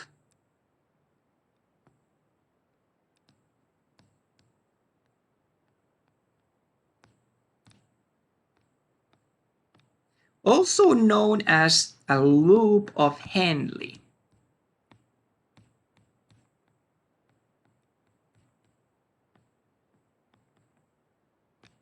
So it's this loop there.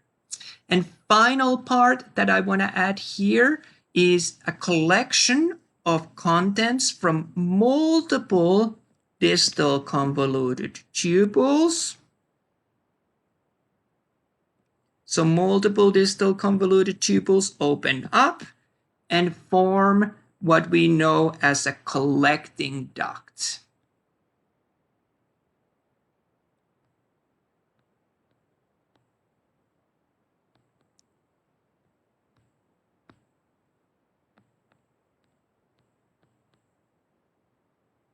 So those are the parts of the nephron that I want you to know and you should be comfortable with. Really, it looks more than it actually is, and you have a very good lecture video to go through that as well. Next, what I want to do, I want to look at the physiology of the nephron a little bit. And we're looking at all these events that take place within the nephron and how those end up producing our final urine that we are left with. So we're going to start with the process called filtration. And filtration takes place here where we have blood being filtered at the glomerulus, and whatever is taken out from the glomerulus gets put into the glomerular capsule or Bowman's capsule if you wish. That's the process that takes place here.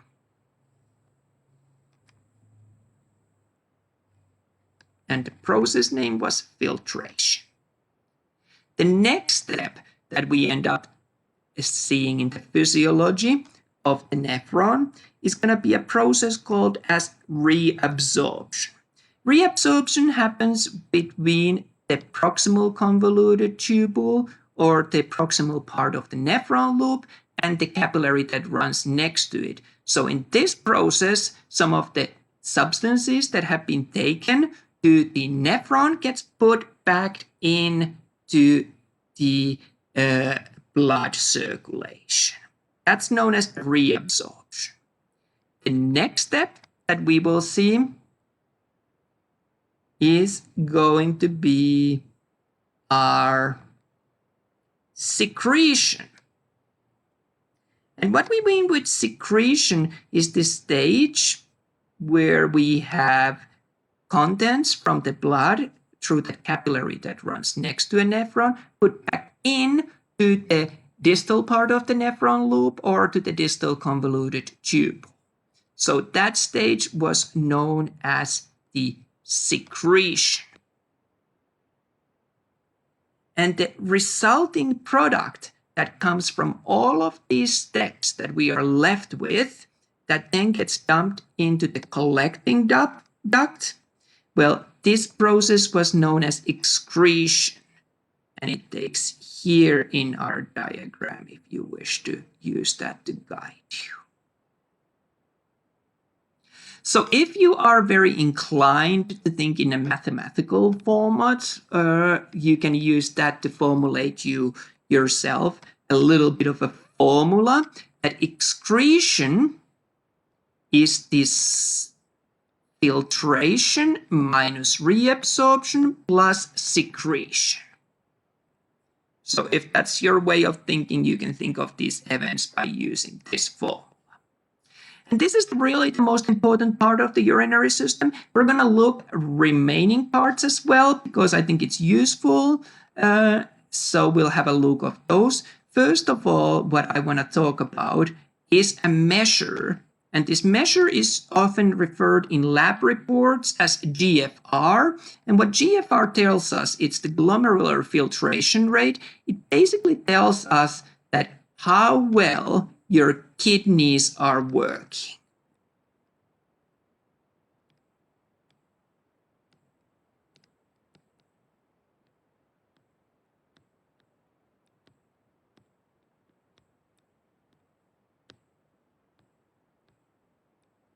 And what it does, it measures the amount of blood that passes through the glomeruli in 1 minute. So there's a lot of contrast agents, a lot of other stuff that we might give to the patient that needs to be filtered out of the blood within a certain period of time. And if your kidneys don't work, that does not get filtered. The other one that I wanted to speak with you was the hormone ADH. And you might remember it from our discussion of the endocrine system. That stood for antidiuretic hormone. And what antidiuretic hormone does, it does exactly what the name says. It's anti, so against of making urine. So if we have a lot of antidiuretic hormone present, less urine is being made. And where antidiuretic hormone works is at the distal convoluted tubule by making the wall of the distal convoluted tubule more permeable. And this means that more fluids are absorbed back to the cardiovascular system from the distal convoluted tubule in the presence of ADH. So that's how it would act and how ADH really does its job. Through the distal convoluted tubule. So fluids are leaving from there and going back to the blood. That's what we end up seeing happening there. Okay, we are ready to move on to discuss a little bit about the ureters. Ureters are about 25 centimeters long muscular tubes. And what's important with them to note is that it is smooth muscle that aligns these tubes. And if you really want to think of why would we have muscle, and especially smooth muscle, lining these tubes, the movement of peristalsis, which you will become very familiar as we talk about the digestive tract, refers to the movement of materials in a wave-like phenomena on the tube. So that's why liquids move from the kidneys to the urinary bladder, regardless whether you're standing upside down or are in space, so against the gravity. And this structure again is retroperitoneal, so behind the peritoneum. Next, we're going to talk about the urinary bladder.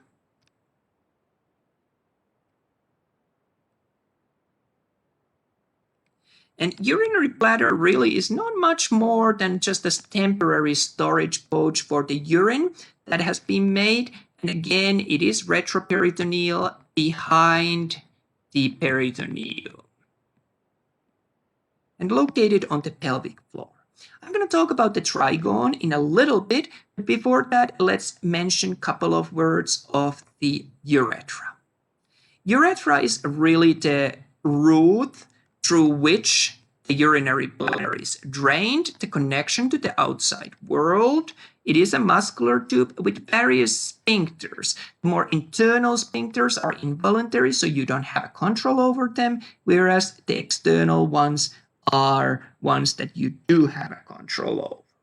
The big difference is the length of the urethra between males and females. And what we notice is that the male urethra is much longer than that of the females. And this has certain clinical consequences. So because the distance is longer for males, it's harder for the bacteria to make their way to the bladder.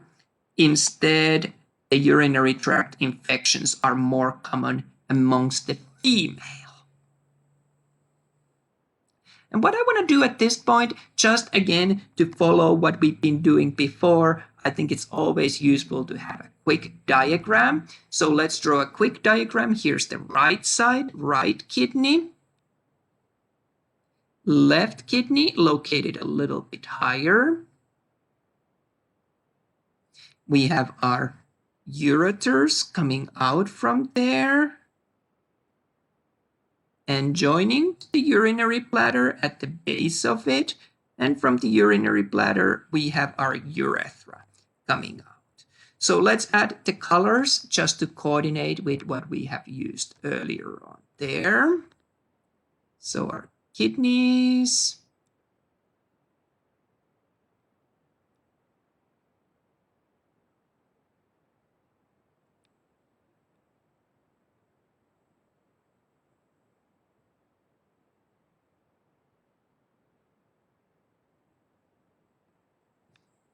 Our ureters.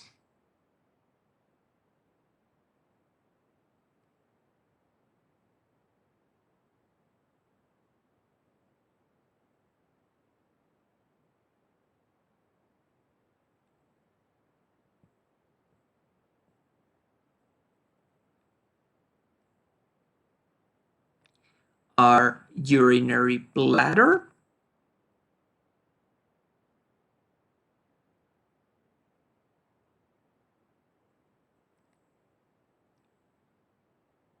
And our urethra.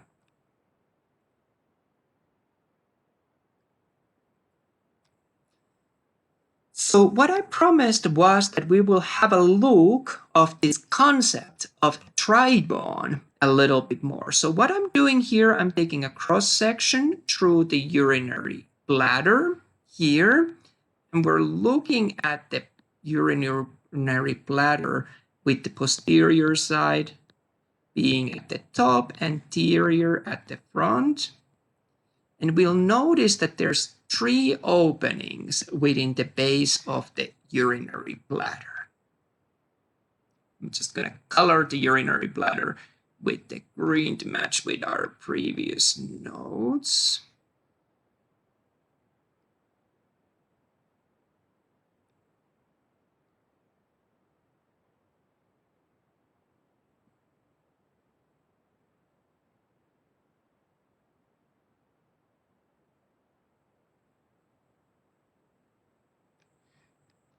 And what we'll notice is that 2 of these openings are, of course, for our ureters, as we saw.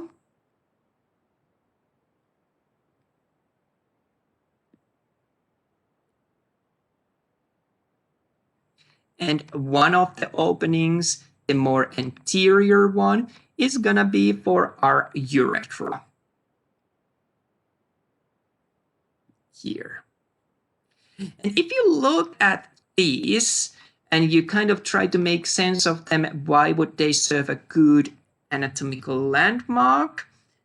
You'll notice that they form this kind of a triangular shape, which is often referred as a trigone. So that's where the term trigone comes, and it is used mainly to locate these vessels, especially if you're going to fields such as ultrasound or so on. It might be a useful identification tool.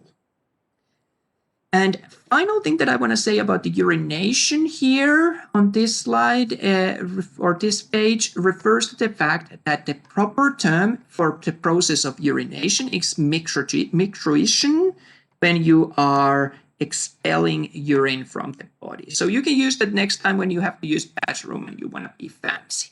I want to say also in terms of if we look at the composition of the urine, so what pee is made of, well, majority of the urine is made of water, about 95%. In addition, there's going to be some solutes such as nitrogenous wastes like urea, uric acid, creatine, and a bunch of other things. What we want to pay attention to is that what shouldn't be there, or what amounts of stuff we should find. So we don't want to find too high concentration of any of these components that we just discussed. If the concentrations are too high, that's usually an indication that there is some sort of a clinical problem that we gotta be worried about. And we also don't want to find certain components ever in the urine. And examples of those would be, for example, blood. We never want to see blood in the urine. We don't want to see white blood cells. That's a sign of infection. Or bile pigments. So something to take away from that list there. And this brings us to the last chapter, which is going to be about the fluid, electrolyte, and pH balance. So I'm going to work through that quite quickly. A lot of this should be revision from what you have covered earlier on in your BIO 181, BIO 156. And let's start by talking about why this matters. Well, you need to understand the normal amount so you can understand what is abnormal. So we focus on these courses on the normal. So when you move forward in your studies, you can focus on abnormal. We do have clinical examples here and there, but really the main focus is on the normal. In terms of the amount of water, we notice that all living things are mainly made of water, and that varies in humans from anywhere from 60s to 75% or so.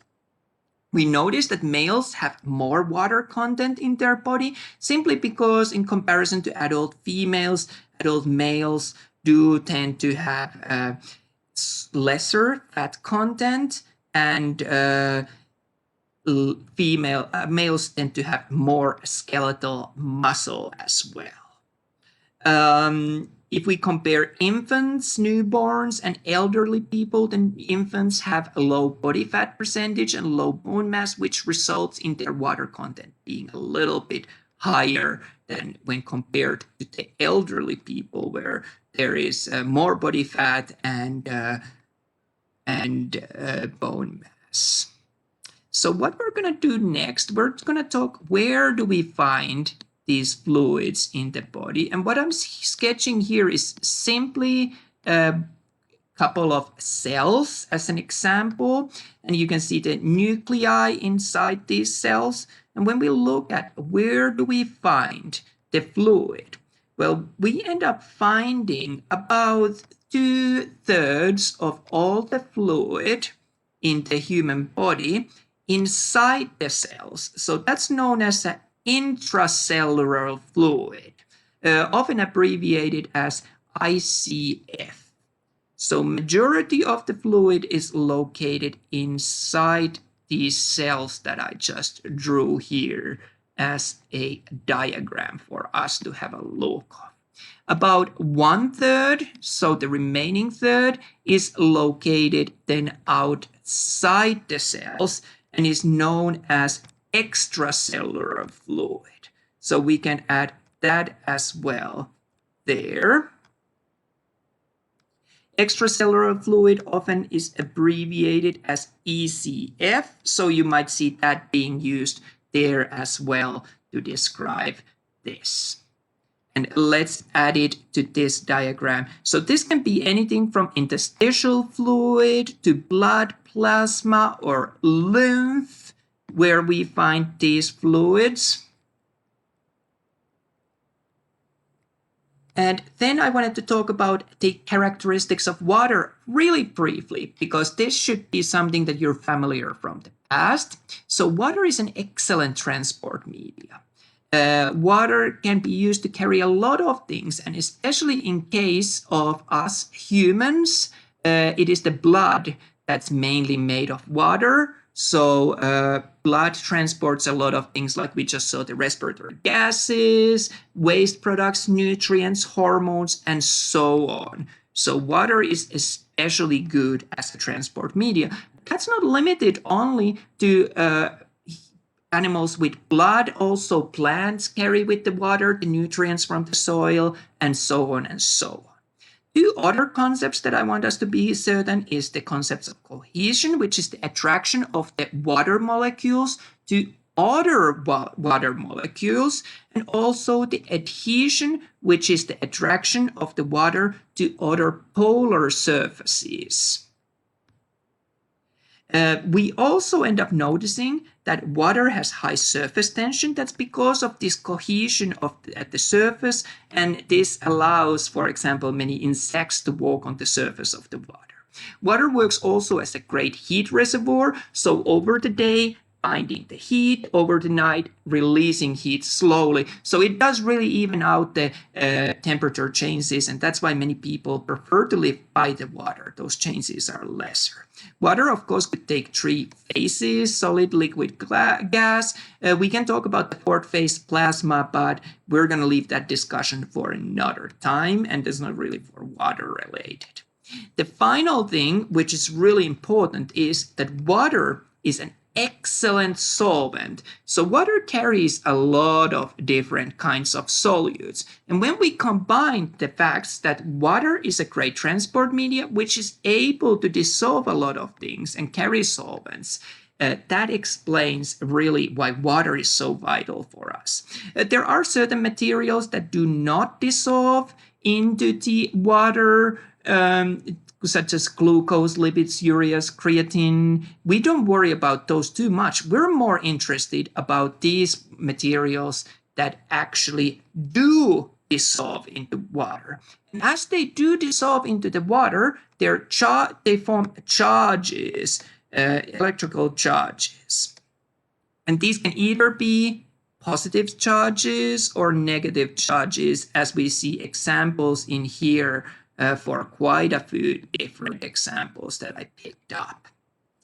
If you learn nothing else about this chapter, really the biggest take-home message in my mind would be that remember, where water goes, the electrolytes will follow.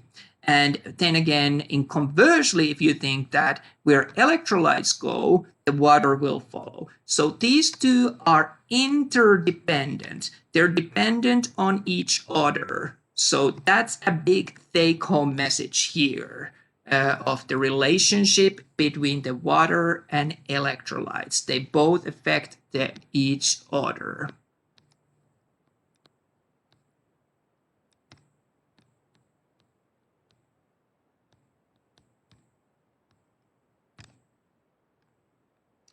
Okay, let's continue our journey, and we're going to talk next about how much water should you get in a day. Well, on average, that's about 2.5 liters. And how much water should you then get rid of in a day? That's also about 2.5 liters in a day. And the relationship makes sense because we want to have the water intake and output being equal. Otherwise, we end up gaining water or losing water. And both would be, in a long term, a little bit of a challenge if that were to happen. So what is the driving force for getting water in? It's the thirst. So we get about 2/3 of all the water that we get into the body simply by drinking. In addition, a smaller amount of the water we get from the moist food, and a very small amount as a byproduct of the metabolism, so water being produced there. Let's have a look of how do we get rid of the water. Well, that's about 2/3 through urination, which we just talked about. A few other ways to get rid of water include evaporation, sweat, and breathing, and a small amount through feces, but feces are really relatively dry material. Next, what I want to do with you, I want to talk about the osmoreceptor ADH mechanism, and that is quite a process, quite a mouthful, but I'm going to make it really easy for you. So you remember at the beginning of the semester, I highlighted that we want to have good grasp of some of the basic concepts, such as homeostasis. Homeostasis was, of course, the concept of maintenance of constant internal environment. And to explain homeostasis, I asked you to learn this diagram of homeostatic feedback loop, a feedback mechanism loop. There we had a stimulus, some sort of a change that is then sensed. The information is passed to the control center, which is typically the brain, where we have the set point for typical values. And if we are off, the stimulus is off from set point, effectors kick in to stop the stimulus from happening. Well, we're going to use the homeostasis to explain the osmoreceptor ADH mechanism. So this is why it was worth learning it back then, because we are going to be using it as we move forward on many, many, many topics. So let's think of a situation where there's too much water in the body. So you could think of the blood being very watery. This is sensed by the osmoreceptors, which are located at the hypothalamus here. And the information from the osmoreceptors is then, of course, passed to the brain, where we have the normal set point. How much water should we find? And if we find too much water, well, what happens is that our pituitary gland will be involved, and pituitary starts to now do less ADH. And you remember the function of the ADH was to be the anti-diuretic hormone, so it helped us to recover some of that fluid in the distal convoluted tubule. But now that we're doing less ADH, we are not recovering as much fluid from the distal convoluted tubule, so we end up producing more urine and peeing out more. So this is how, simply described, the osmoreceptor ADH mechanism works with the view of the homeostatic control mechanism loop. Let's have a look at the opposite situation, where we now would have too little water in the body. So you can think of this almost as if the blood being too salty. Well, again, it is detected by the osmoreceptors located at the hypothalamus, compared within the brain to the normal set point, how much fluid we should have. And if we find that there is too little water, well, our pituitary starts to secrete more ADH. And more ADH results in distal convoluted tubule becoming very permeable and taking back more water to the cardiovascular system. As a result, less urine is being made, and we are able to rectify this situation. So you can see how really learning these basic concepts was so important for us. Next thing that I want to talk about is a little bit about the concept of tonicity. So this relates really the electrolytes to the water balance concept. And there's 3 types of tonicity that we will look at. We will look at hypotonicity, isotonicity, and hypertonicity. And I'm going to give you some good tools how you are going to remember these all. And we're going to start with the hypotonic cells. And let's look at hypotonic cells. In hypotonic cells, the inside of the cell contains more electrolytes than the outside of the cell. And you remember what body tried to do always was to neutralize the situation. So now water starts to flow inside the cell. And as a consequence, the cell ends up swelling. It might even eventually end up bursting if this is really in great amounts. So in hypotonic environment, the cells end up growing in their size as water flows in response to these salty internal conditions. How I remember this always in anatomy and physiology, make mnemonics when you can. I think of a hippo. They are these big swollen animals, if you wish. So hypo sounds to me like hippo. I know that this looks more like a pig than a hippo, but we'll just make it work. So my hypotonic cells are hippo cells. They are big and swollen as the water flows in. The next situation that I want to talk with you guys is the situation where we have cells that we can describe as being isotonic. In case of isotonic cells, what's happening is that the inside and outside of the cell have same amount of electrolytes, charged elements in there.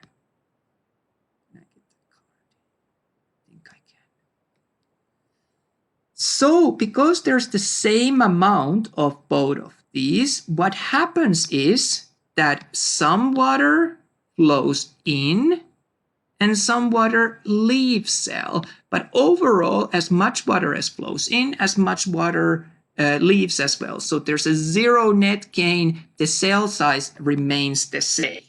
So how on earth are you going to remember this?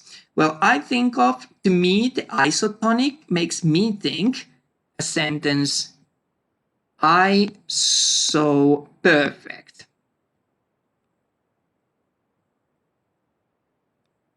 So these cells are perfect as they are. They don't need to change, so they remain the same. Isotonic cells, perfect cells, remain as they are. And the last tonicity example that I wanted to discuss with you is hypertonic cells. So in case of hypertonic cells, what we end up finding is that the inside of the cell contains less salts and other electrolytes charged particles than outside of the cells. And as a result of this, water ends up trying to leave the cell to balance off this difference, and cell ends up shrinking and potentially may even dry up. So hypertonic cells, how I think of those, and again, this is just my mnemonic, but hopefully it might help you, is that I think of, well, what kind of people are people who are very hyper? Hyper people have a lot of energy, right? What do you do if you have a lot of energy? You run around a lot. Well, what happens if you run around a lot? Well, if you run around a lot, you burn a lot of energy, you become very skinny. So for me, hypertonic cells are these skinny cells, if you wish. So their shorts are really big because they've lost all that energy. So hypertonic cells, skinny cells. That's how I think of that. How this relates to the really sports sciences or exercise sciences is that the importance of the recovery drinks becomes then very important, that we replace those electrolytes that we lost. We need to make sure that we get those, not just the water. And some electrolytes also serve a purpose of enhancing the water uptake. So you can actually be dehydrated by drinking just pure water. So the next thing that I want to quickly address before we wrap up this session is the concept of the pH scale. So pH scale, as you might remember from your BIO 181, BIO 156, is a scale that runs from 0 to 14 with the middle value of 7 being the neutral.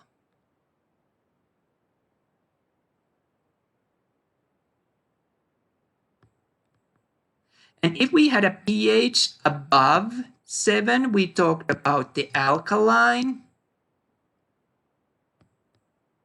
or we could talk about basic environment, whereas anywhere below it is going to be acidic. And really what the pH scale tells us, if we want to think about that in a greater detail, pH scale tells us about the concentration of hydrogen ions in that solution.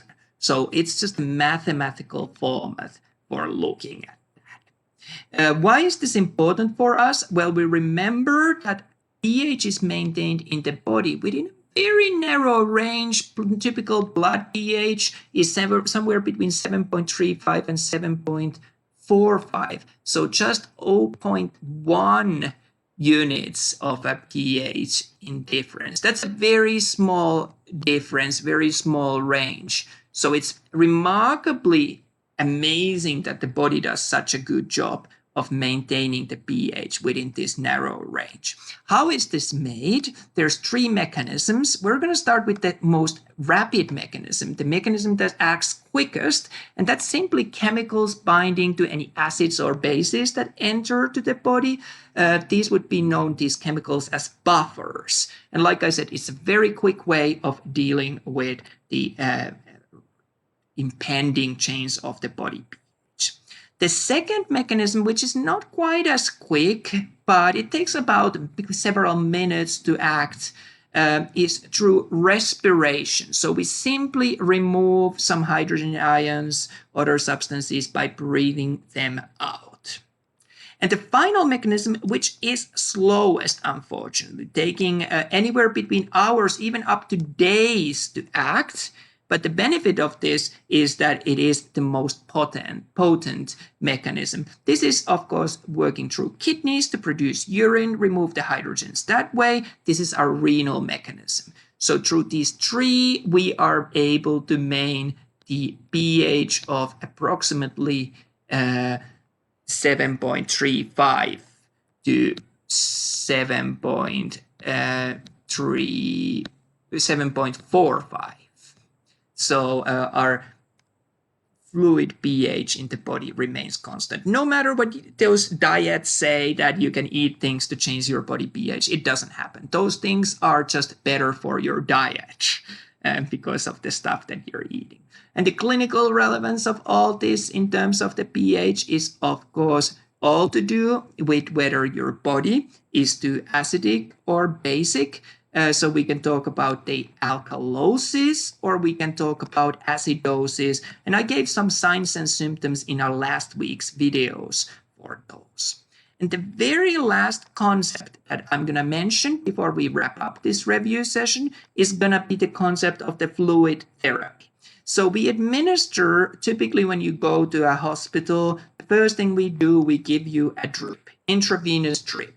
And we do this to help to maintain the blood volume within the desired range, but also because in this way, we can quickly give you medications, drugs that go right to the vein and act quickly. But this fluid cannot be just any fluid. It has to be sterile, and it has to include the correct amount of electrolytes. So fluid therapy, I've sometimes heard it being referred as just very expensive salt water.